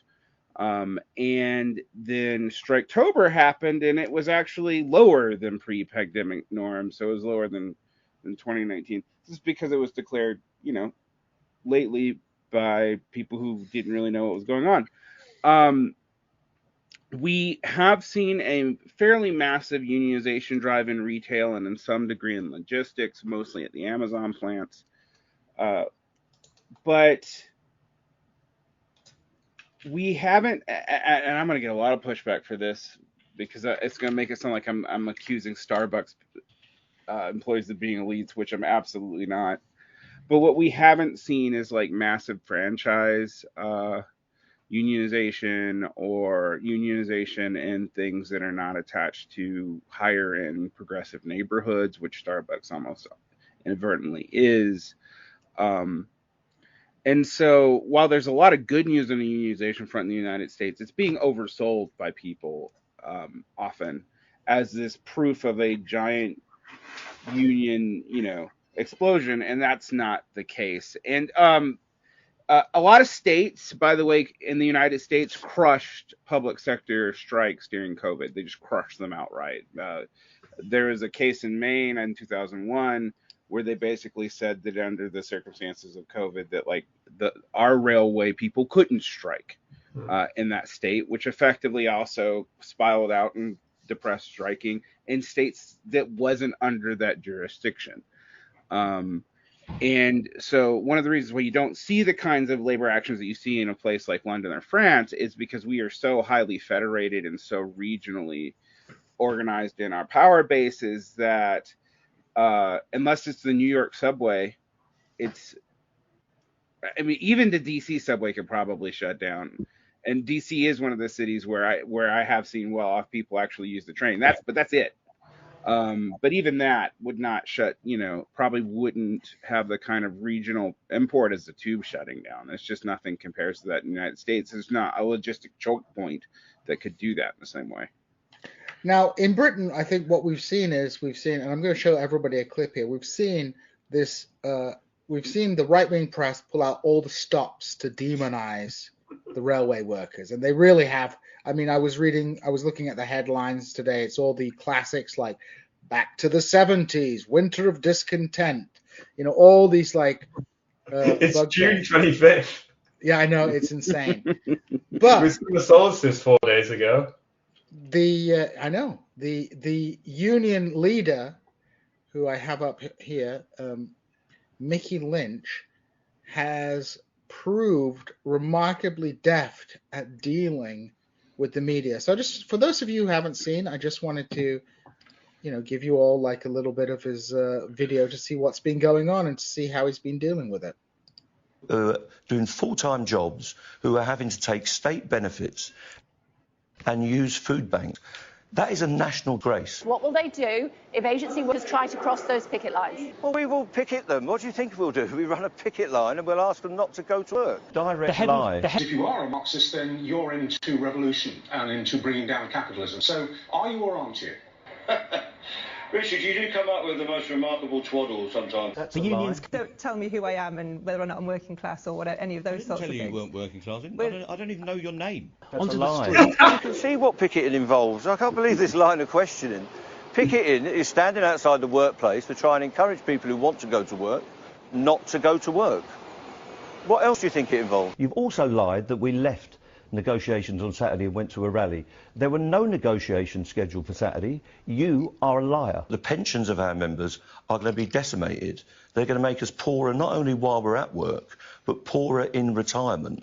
And that's an agenda that the government has got because they want to subsidise the private sector in this country, as they are doing in the health service, which is being consumed by the private sector, as they've done in the education service, which is being consumed by the private sector. He should be apologising to the doctors and nurses who can't get to hospital, the patients who can't get their operation, the kids who will miss out on their education today, but also those armed forces veterans who risk their lives for our freedoms, who won't be able to celebrate Armed Forces Day on Saturday. Do you want to apologise for all that, Mick? Well, I think Jonathan should apologise for talking nonsense. None of that is true. And you're a liar. What the rest of the country suffers from is the lack of power, the lack of the ability to organise, and the lack of the wherewithal to take on these employers that are continually driving down wages and making the working class in this country poorer year on year on year, while the rich get richer. I welcome anyone that wants to join us on our picket lines and show us messages of support. All right, well, if Keir Starmer can't do that, that's a problem for him, not for us. I don't want people to be inconvenienced, and I want a settlement to this dispute. I can't do that with a backbench MP who's just learnt it off a script. And one of the reasons we're not affiliated is because Labour politicians since Blair have not identified with working class people. And failing to do that is one of the problems they've got in working class communities, and they've left the door open to populists and others to come into the situation. The Labour Party is about supporting working people, or it should be, not triangulating from opinion makers such as the Daily Mail and the Telegraph and the Times. So they've got to sort out their identity, and they've got to come up with a set of policies. There are lower paid people and there are wealthy people in this society. And what's wrong in this society is that there is an imbalance between the people that do the work to keep this country going, who create the wealth of our civilization and don't get a fair share of that wealth because it's going to people who are vastly wealthy. Labour should be comfortable with backing working class people who are struggling, and one of the ways that they can redress the imbalance is through industrial action where negotiations fail. What else are we to do? Are we to plead? Are we to beg? We want to bargain for our futures. We want to negotiate. And if we're not bargaining, you have to beg. And I don't want any working class people in this country to have to beg the employers for a decent living. And Keir Starmer shouldn't want that either. Okay, so so that's Mickey Lynch, who's seems to have come out quite well from this Labour dispute, becoming quite, I would say, despite the attacks on him in the public, he's become quite popular. I think people, even people who are perhaps opposed him, have been quite interested in the way that he communicates. And there's been a lot of talk about, well, he's a good communicator. People should follow his style of communication, which I think misses two fundamental points. Is A, I think he, as much as the spin doctors sort of want to try and find a formula for communicating, the fact that he's communicating a very elemental truth to working people in Britain makes him powerful. And two, the fact that he has a giant fuck-off union behind him, which gives him the platform to come to the media and talk the way that he is. That's it's not just a matter of his presentation, which is also quite good because the people he's coming up against, they just look like bloody morons. I mean, a friend of mine had a viral tweet, which I think is very similar to what you're saying, that we can't just become Mickey Lynch. He's like that because he spent 20, 30 years convincing people in his trade union. And that's why he can talk to working class people, talk to all British people, because that's what he's just done for his whole life. He's convinced working people successfully of various things, and that's how he's got to be in the position he is. I totally agree. I think he resonates with people because, again, we're in an era where we don't seem to have any, inverted commas, authentic politics, and he's just cutting through the bullshit. But it's not an act. It's just the nature of his political education. Whether you agree with his political agenda or not, he can talk very forcefully on a subject in a way that really disarms these so-called right-wing populists. Because when you see these right-wing populist Joe people come up against him, he just decimates them, right? Because it's not a cosplay for him. He is a union official who is brought up within the workers' movement. And what I really wonder is, are we moving away now from the left populist era towards an era where the focus is going to be, and perhaps should be, on labor militancy and trade union consciousness? Was the left populist, do we need more Mickey Lynches and more labor militancy, or do we need another Sanders run, or do we need another Corbyn? Well, I don't know. I don't know to be the boring centrist, but I'm sure that Mickey Lynch and Jeremy Corbyn they probably know each other quite well, and they're probably a lot more acquainted than we are with either of them. I don't know. It's kind of this thing of it'd be nice. Obviously, yeah, kind of because Sanders and Corbyn come out of having a weak institutional left, which then still has a popular basis among people when people become aware of it, and so become relatively successful, but then run to some kind of limit. And the thing with obviously it'd be great if there were more Mickey Lynches, which were then in a position to kind of control politics in Britain or in the United States. But that only happens at the point where the institutional left is very powerful already. So I don't know. I guess I'm being a normal determinist, as I always am. What do you think, Vaughn? Is it a chicken or egg, or are we barking up the wrong tree? Do we need a pivot towards organizing labor? I mean, I realize sort of the typical Leninist view. I mean, the average leftist to fucking organize labor in the United States is the question, and the answer is, of course not. They can't talk to most people. If it would be great if we had more Mickey Lynches, I suppose. There are structural reasons why that would be much harder to do in the U.S. than the United States.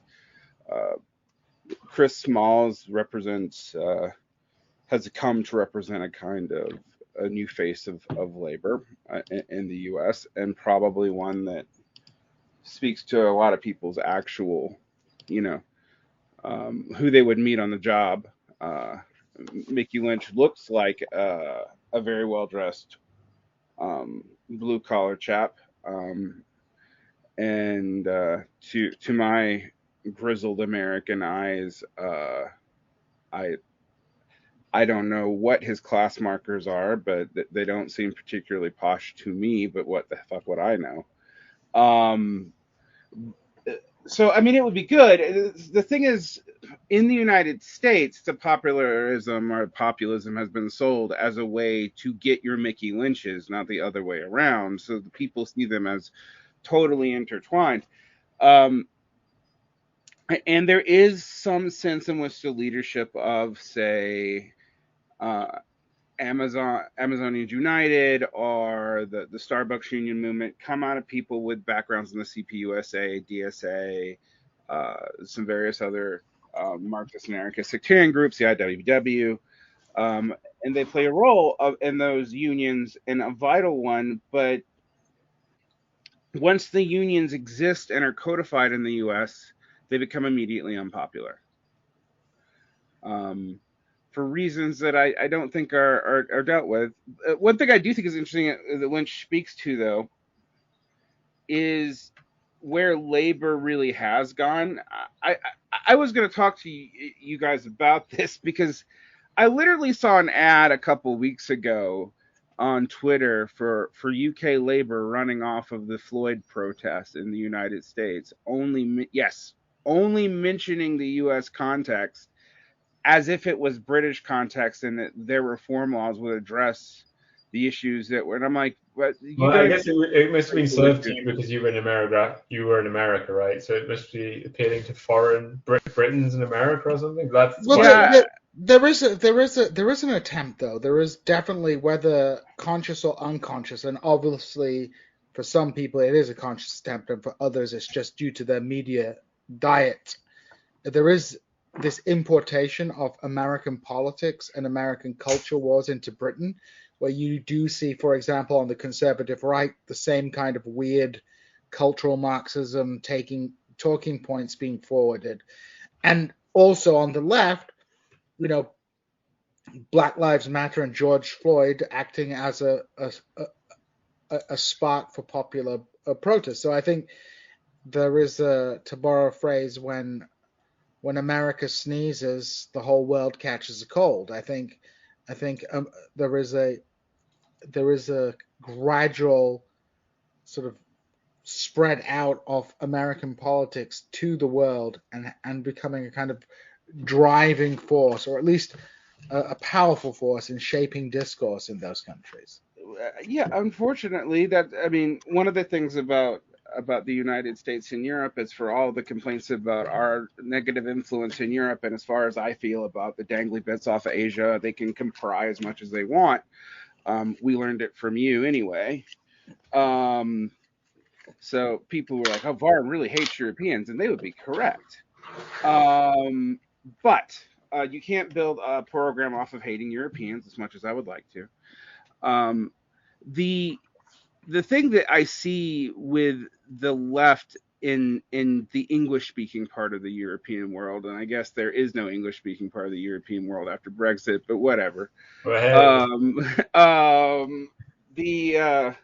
Ireland is still. Yeah, okay, Ireland. Is that our rhetoric, our way of speaking about this has directly influenced the way a lot of professional activists talk. And it's ours. It's specifically the U.S. form of it and our context. And while I normally roll my eyes at claims of left colonialism in Europe, because again, who cares? It's Europe.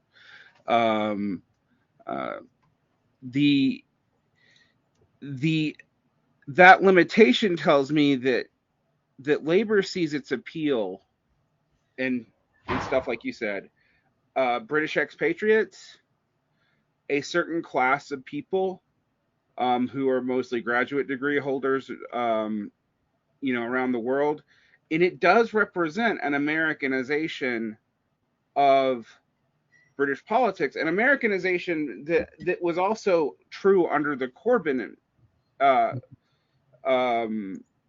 leadership of Labour, because that's when Labour's demographic base actually started to look an awfully lot like the patterns that you see with the Democrats in the United States, meaning that any historical exceptionality of Labor coming out of an actual Labor Party and with an actual Labor base has been undone even under the Corbyn period.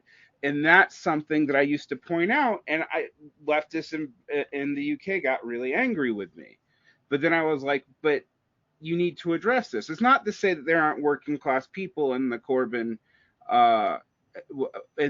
Labor back when it was a thing. There definitely was, but they were urban. Mm-hmm. It didn't really do anything about all the hollowed out northern boroughs and any of that. There's also a couple of points I'd bring in here, and perhaps Stefan could also spread some light on this. Yeah, I think when we look, I think you're right to a certain degree, and Steve Paxton actually wrote an article on this in Sublation magazine, and I don't agree with everything in the article, but the point he makes is that when we talk about working class in Britain, there's obviously this very strong cultural component that working class is like working down a mine or doing some heavy industry job. And in Britain, the working class is increasingly diverse. There is a regional difference. There is an ethnic difference. And there isn't that kind of cultural unity that exists in earlier periods. So it's less that labor, yes, labor is driven by the same kind of tendencies that affect the Democratic Party, but a lot of the support, like inverted commas, working class Tory support, and there is working class Tory support, but a lot of it is actually small business people, petty bourgeois people who are culturally closer to the northern working class, but who are small business owners and who are being squeezed by, the international markets and things like that. The white van man, as they say. So I think what's happened in Britain is there's been a massive cultural fragmentation of the working class, and the political alliances that have been formed have, to a certain degree, taken place on educational levels, which are not great ways to work out people's social class anymore, or at least less useful than they used to be. And the tendency, I think, to a certain degree, under Corbyn, was to arrest, to seeping away of working class support from the Labour Party, which has been happening like crazy since Tony Blair. And I think Corbyn stopped and to a certain degree reversed that. But one of the paradoxes of the Corbyn era is that it also opened the door for this kind of greater cultural camp, which in terms of the electoral geography of Britain, not in terms of absolute percentages and numbers, Corbyn's numbers in absolute percentage terms of the vote were pretty good historically for the Labour Party. But it allowed a kind of cultural war that favored the Conservatives that led to the loss of certain, inverted commas, Labour-safe seats in the north of England. So I think the interesting thing with Corbyn, and I think in the US it's already the case that the Democrats will always win young people, right? But what happened with Corbyn, less than kind of a change in class dynamics or a change in anything else, was that before the Labour Party would win maybe 35% of young people, and with Corbyn they would win 70 to 80%. That was the big massive change. Of before, there wasn't that much kind of age differential between how groups voted in the UK. And even if you go back to 1983, it was young people voted for Thatcher, while older people voted for the Labour Party. So that was the big massive change, that Corbyn was enormously popular among young people. And so obviously that led, because, young people have a lot of degree holders. Young people are more likely to have kind of like this progressive affect. They're more likely to care about fucking what happens in America with black people or whatever. And so this is a big change. And obviously, young people are also less likely to have this cultural affect of being part of the working class. They're also less likely to actually vote. Oh yeah, obviously. That means that's why he didn't win. But the point is, like, for instance, I'm one generation away from coal miners, from shipbuilders and so on, but you really couldn't fucking tell, could you? No. And so there's been a massive change in Britain, and it's kind of a change that happened so rapidly that the old kind of working class are still there and still voting and still controlling elections, while young people who are also, they're obviously the poorest demographic, if you go on age. And I don't know if you guys know in Britain, but like right now, British workers obviously have to go and like fight an incredible battle to get a pay rise, which will be above inflation. But there's this thing called the triple lock, which basically ensures that pensions always increase over inflation year on year.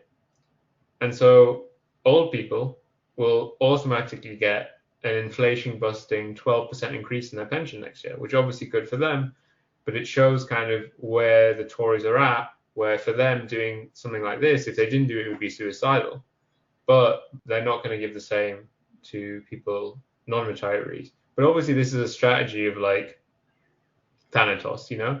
This is you can't just rely on these older and older demographics, and at some point something will change. But obviously we shouldn't be like the Democrats and believe that, you know, we're going to vote 80% for Labour Party when in 30 years, but some change is going to happen. It might be positive, it might be negative. I mean, well, the hard thing for me is everything I read indicates that because of the electoral geography of England, basically Labour will be a permanent opposition party for quite some time. So it's hard to say. I mean, historically that has been the case. I think the more interesting thing that we have to ask ourselves is you know, as far as the British left, is where the fuck are they? Well, I mean, the British left is super demoralized. I mean, right. That's what happened. There was a big defeat with Corbynism, and after that defeat, there's a lot of like internally looking around. So what I find interesting is that in the United States left, Britain used to be where everybody in the U.S. looked for everything, because we think our European brethren are somehow smarter than us, for reasons that I don't quite understand. But I would say that influence is over. For example, the influence of, say, British Trotskyism on the United States was actually huge, because of the ISO, even though it wasn't still formally aligned with the SWP in the UK and had some kind of weird split in the aughts. It still got all of its running notes basically from the UK SWP, even after the SWP blew up, as most Trotskyist sects do, in some weird sexual assault scandal, which seems to be a current thing that always happens. It's like an eternal return in Trotskyist groups. But regardless, it's now become to the point where it's like I don't really hear the same voice, like where I hear British voices talking to the American left, sublation, because no one else cares, and that's where we are. That whole generation is dying off. That's the thing. Like right. that form of left has diluted, and the dominant form is like, really, if you want to be honest about it, it's fucking pod and Twitter leftism. That's what's replaced the old sectarian left as well. I mean, I think, yeah. I mean, if you look at the numbers, people in the UK watch the Hassan Piker fellow. People in the UK watch YT. People know those people. People know Anna Kasparian as. I know working class dudes, and it's the same is true on the right. Like, I have a friend who totally lost it and was like took full QAnon, and was saying that Tom Hanks was making shoes out of like 5-year-old skin. You know, like so. I think that there's a kind of it's kind of interestingly. I will say this: the right in North America. Like, all our best reactionaries are fucking from Canada. Canada just like imports them and oil. That's what they do. And it's interesting because there is like cross-national right-wing coordination in a real sense between, say, the Conservative Party in Canada, the Tories, and to some degree the GOP. But it's only at an intellectual level, you know, that's whereas and so there's all these like like discourse streams and stuff that someone can get into. The left has a media stream, but if I'm now thinking that, okay, everyone in Britain's listening to TYT, that makes me despair. Like, because you're not going to get it's hard to get a good understanding of American politics on a fine grain level from left media. Actually, it has very specific talking points. They're around very specific cities. It's Well, you can not watch This Is Revolution or Van Vlog and get very, very good fair enough information. You could sell us, but there is a sense in which there's a reason why sublation is in New York today, and that's where that's left media is, and it would let you think that most of the United States was somehow the greater five boroughs, and it absolutely is not. Well, the reason I have to jump in here, the reason we're in New York was because Jason knew a dude who would give us a venue for free. Okay, cool. But you're also in New York because you would also have an audience there. Hey, look, if it was going to happen in Springfield, I would be totally down with that. But guys, should we move on from talking about America to talking about America? Yeah. Let's talk about this. Okay, lads, check this out.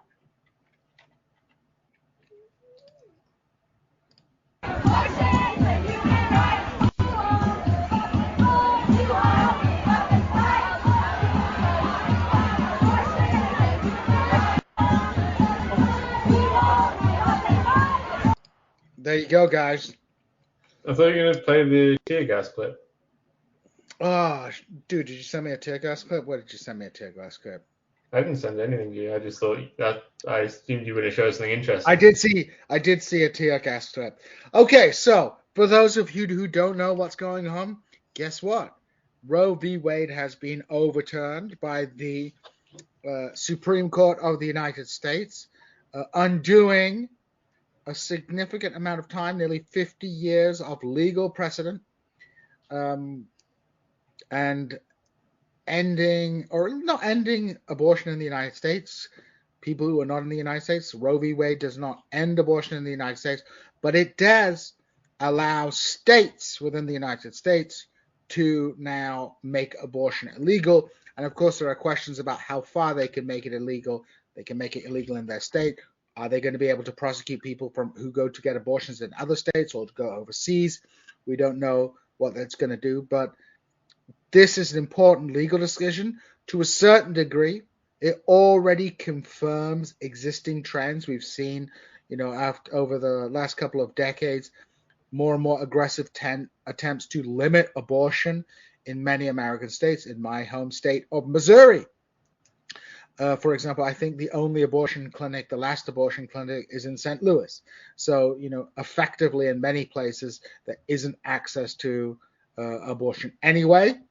But this is an important legal precedent because now we're in a kind of new territory. And I should note, Roe v. Wade was, and correct me if I'm wrong about this, Roe v. Wade was not specifically about abortion per se, even though it was about abortion, but it's about privacy. Roe v. Wade grants an implied right to privacy off of due process, which I don't think people quite grasp. How weak that, and I know I'm going to sound like I'm a conservative here, but that was a weak legal argument. It really was. It was an implied right off of an implied right off of due process. So it's two labels of implication removed. The reason why is that the other argument, which was granting bodily autonomy and basing it off of bodily autonomy as opposed to privacy, would have made a lot of stuff in the United States illegal in other ways. So it was... Yeah, you can't have a right to bodily autonomy because we need to fucking arrest you, you bitch. Right, exactly. And like, we have a death penalty, et cetera, so you can't make that argument. And unfortunately, however, people don't realize how much of progressive jurisprudence is based off that implied right to privacy. So it's been actually gutted in two ways, not just in this Roe v. Wade case, but also in cases around the Fifth Amendment, which basically doesn't exist anymore. So now states can do pretty much what they want to, and to private individuals as far as like invading their privacy, and there's very little recourse now for suing the government when they do it, even if they're wrongfully convicted. In fact, the Supreme Court also this week decided that the government does not have to present exculpating evidence or exculpating medical treatment or whatever in legal cases, even when it would for sure reverse a conviction and prove innocence. So this is where the court is. So with Roe v. Wade falling, all the rights on, for many people have heard about a Bogerfeld, Texas, these cases that decriminalize homosexuality, enable gay marriage, they actually are also based on two legal precedents, but one of them just got gutted. So interracial marriage too, right? Though Thomas, interracial marriage, even though Thomas didn't mention it. Alito didn't mention a Bogerfeld. Alito has explicitly in his concurrence, if you read it very closely, indicates that while they're not willing to go after Brown versus Board of Education or Loving versus Virginia, which are also complicated, and I've noticed that Thomas didn't mention Loving in his list of things he wants to attack, but we have seen, for example, there is now going to be a legal challenge that's going to make Loving versus Virginia up for a vote. And for people who don't know, that means that interracial marriage can be made illegal, gay marriage can be made illegal, gay sex can be recriminalized. Let's just hold on here for a second, though. So yeah, of all of these are legitimately, open questions in terms of whether these things are constitutionally protected. But in terms of things that conservatives actually want to go after, gay marriage seems plausible, right? It seems plausible that they might try and overturn gay marriage in some states. Brown versus Board is also plausible. So segregation? Right. They won't do it. The ability to have segregated schools and to get rid of things like the Supreme Court's actually already gutted this law, but for example, elements of the Civil Rights Act, which enforce actually monitoring how state public schools treat racial minorities, but only in former Confederate states. It doesn't actually do it, which is why New York has the most segregated school system in the country, because it's exempted from Civil Rights Act provisions. But they're also opening up for reversing that entirely, so that there would be no basically no promise on the Civil Rights Act funding. Is one of the things it has a place in redistricting, right? There's something called pre-clearance. It's called pre-clearance, where you have to get pre-clearance for if you're going to hurt racial communities, and again only in certain states. But wait. Let's roll back. But for all these things, it's opened up a can of worms. Yeah, but guys, what is the solution? Is it vote Democrat harder? Do we need to vote Democrat harder? I mean, we fucking voted Democrats in this time, and did you vote Democrat? No, but then you and Susan Sarandon are responsible for this. Fine. Actually, I voted a lot of things. I think I did vote for a couple of Democrats because it was the only thing available. But yeah, people talk about packing the courts that require 60 votes in the Senate. However, the issue that you have is Obama's known this was a threat since 2007 and said he actually said he was going to codify abortion rights into legislative law. He deprioritized that in 2009 and never did it. They also decided to maintain the filibuster, which, despite people thinking it's constitutional, is a very specific House ruling that was made in the aughts something that you could now do procedurally, which for people who don't know, the filibuster before the 90s, you actually had to get up there and fucking talk until the vote was. So like it was actually, there's a cost to filibustering, which there no longer is. Which is also really boring. It's really fun when you have stuff where like a parliamentary has to stand up for like 12 hours and he's pissing himself. Yep. But I was listening to last night. I was coming back from seeing a friend of mine, and I had the unfortunate benefit of hearing the BBC because, again, American liberals have some weird fetish for Europe. So, like, whenever they run out of the NPR, they'll throw the BBC on. And they had Gloria Steinem come on, which I, to be honest, forgot she was even still alive. And she explicitly started shaming voters for not voting for Hillary Clinton immediately on British broadcasting, as if I was just sort of amazed at this. Yeah, it's fucked up that everyone in the world gets a vote in the presidential elections, but the Democrats still can't win. It's like one of the I'm not gonna name them, but one of the most opportunistic DSA aligned academics of Persian extraction who just goes where the wind is blowing and gets on all the panels for everything. And also, I'm told, I don't have direct experience of this, like consistently lies about his relationship to all kinds of movements in Iran and things like that in order to give himself authenticity. So with that information, everybody, you're going to have to go on Twitter and find out who that is. But this person, one of the first things they do, because obviously where is the wind blowing, is like, well, people said not voting for Hillary Clinton was like didn't matter, and it didn't matter, but look, this is a direct result. And all I can say is, well, fuck you, because like most people did vote for Hillary Clinton. Most of the people you're trying to shame probably voted for Hillary Clinton, whether they liked it or not. And where did it all get us, everybody, guys?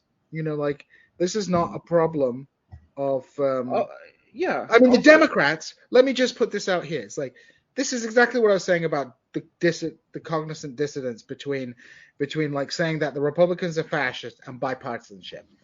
We are being driven by Democratic Party fundraisers to get milked over abortion at the same time as the Democratic Party continues to support a pro-life governor in Louisiana, campaigns in Texas for a pro-life Democrat. It's bloody a make or break issue, or it's not.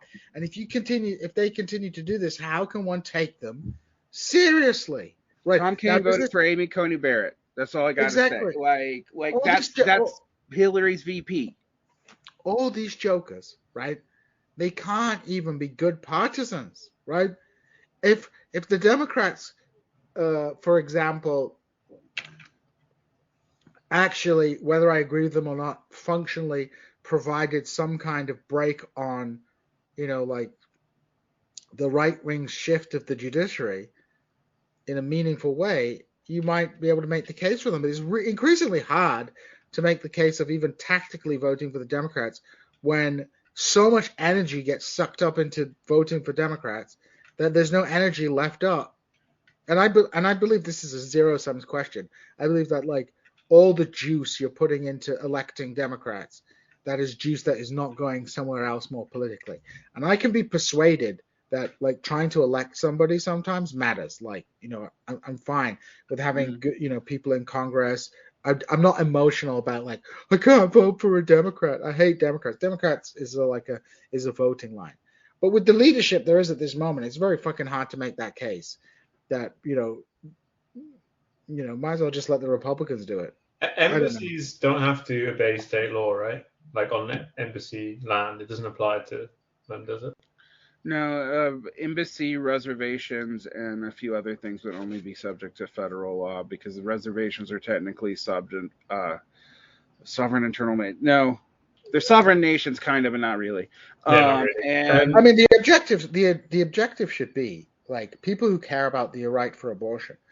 The objective should not be to elect Democrats in the hope that they will like maybe pack the court, or maybe in 40 years they will have managed to hold power enough to like have a progressive majority on the court.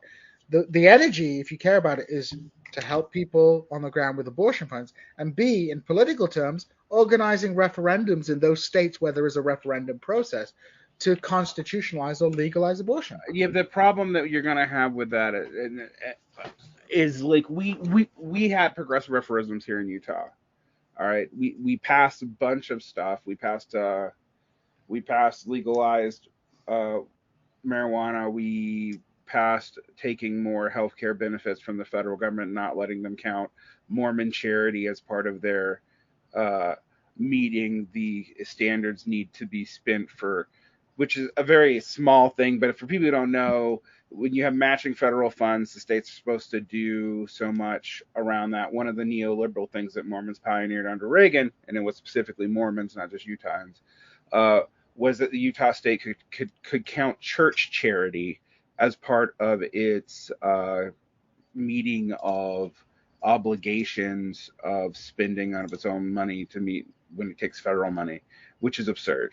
I mean, it's like you think about it, it seems like a violation of the First Amendment.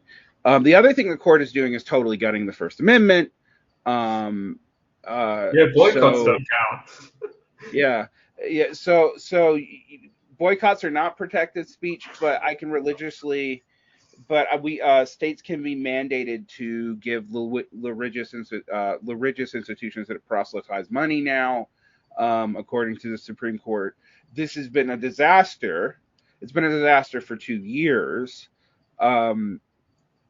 Unfortunately, Roe v. Wade is what gets people watching.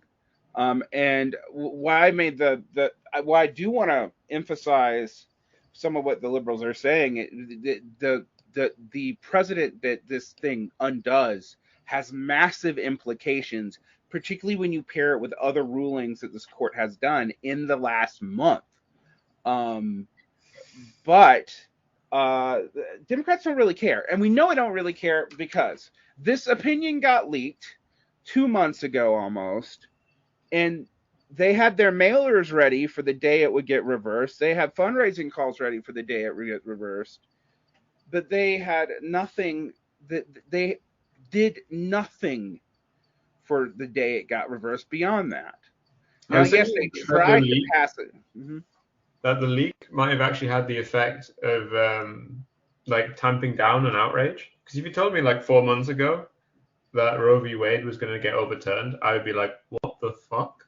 But then the thing got leaked 2 months ago. So on the day it happened yesterday, I was like, oh yeah, this is the thing that people said was going to happen. I mean, and that feeds into the idea it was leaked by a conservative, not a liberal.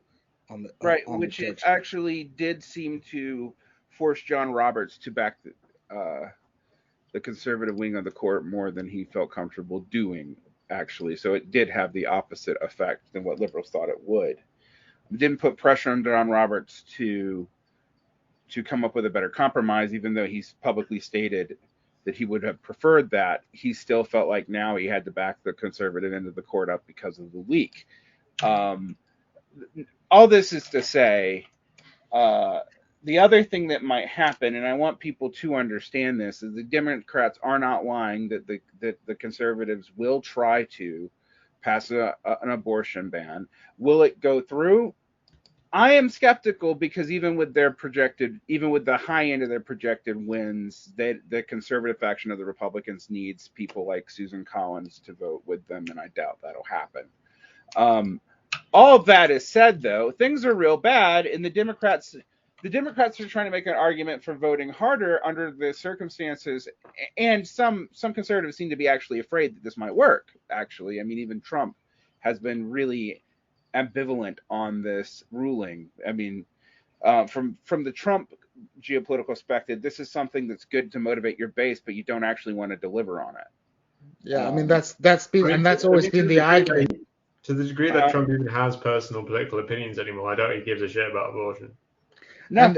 And that's always been the argument from liberals, that the conservatives don't really mean it because this is a perfect electoral mission for them.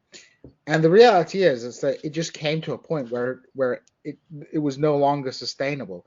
And this is something important, I think, that if leftists are to pursue an electoral strategy through the Democratic Party, I'm afraid voting blue no matter who is not an effective way to do that, because if you're always going to, man.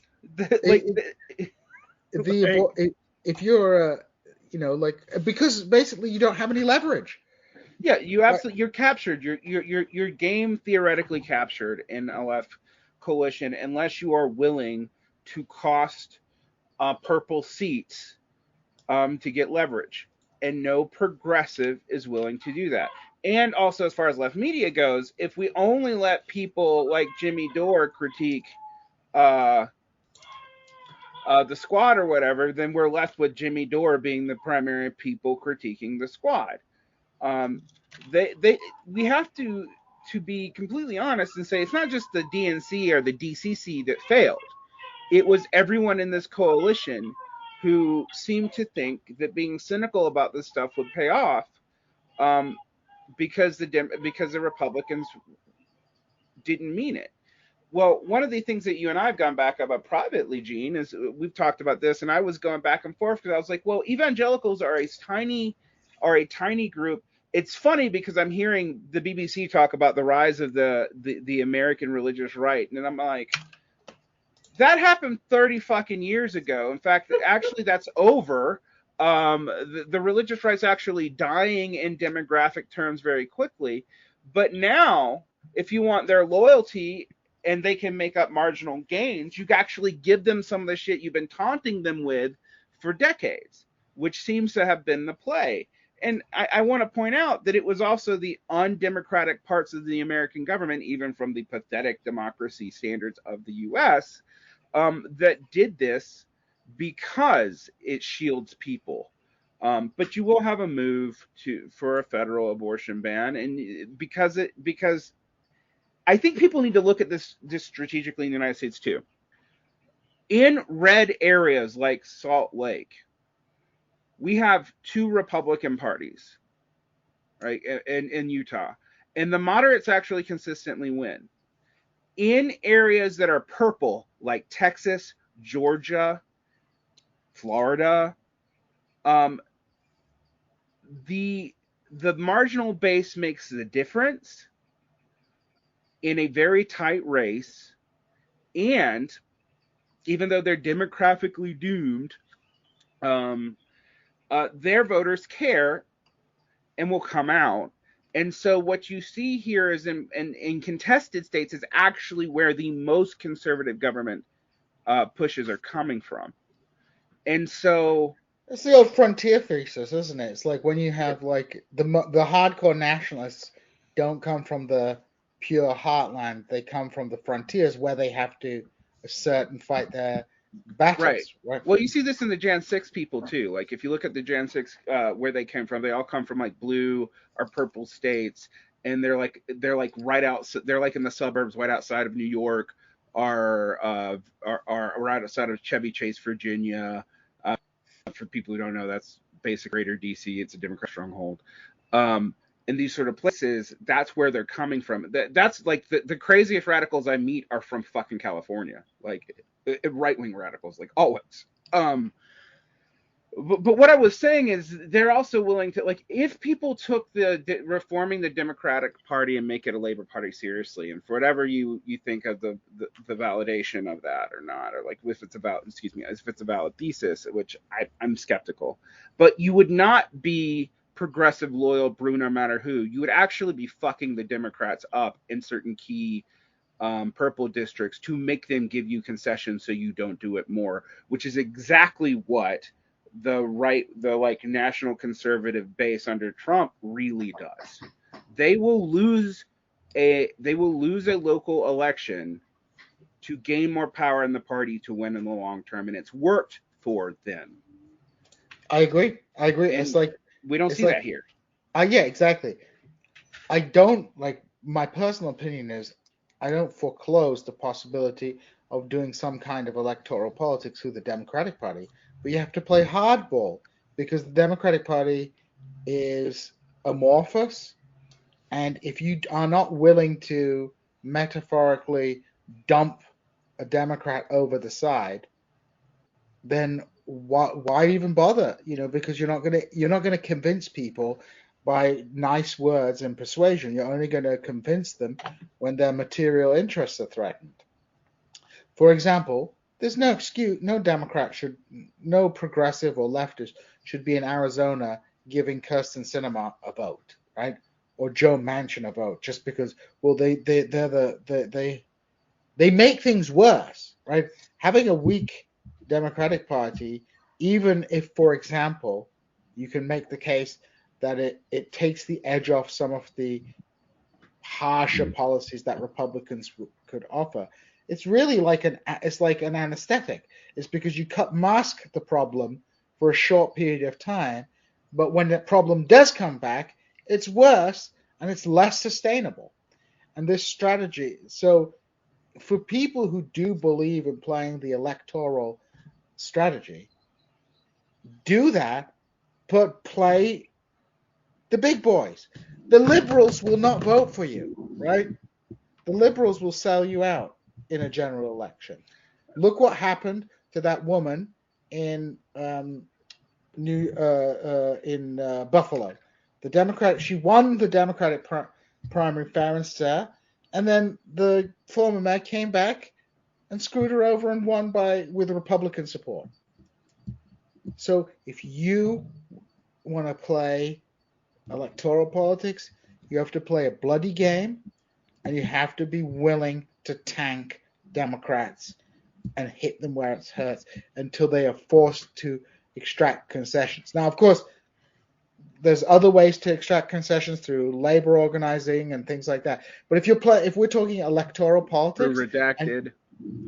Yeah, if you're talking electoral politics, and you're talking trying to extract concessions from a party that runs for election, you have to be willing to sabotage that party in order to force it to at least move in your direction and give you something. Because if they know they can count on you, they will give you nothing.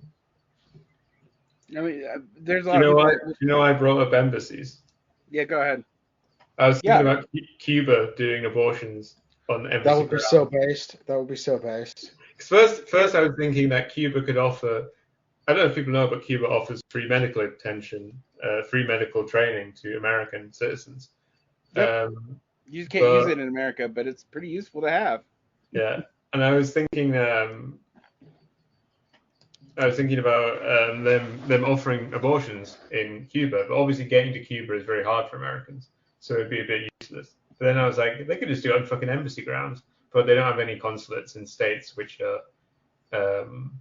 banning abortion, so it's irrelevant anyway. And obviously it's never going to happen, but it's a fun idea.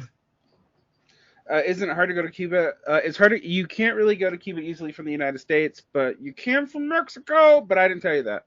Yeah, don't be encouraging TIA.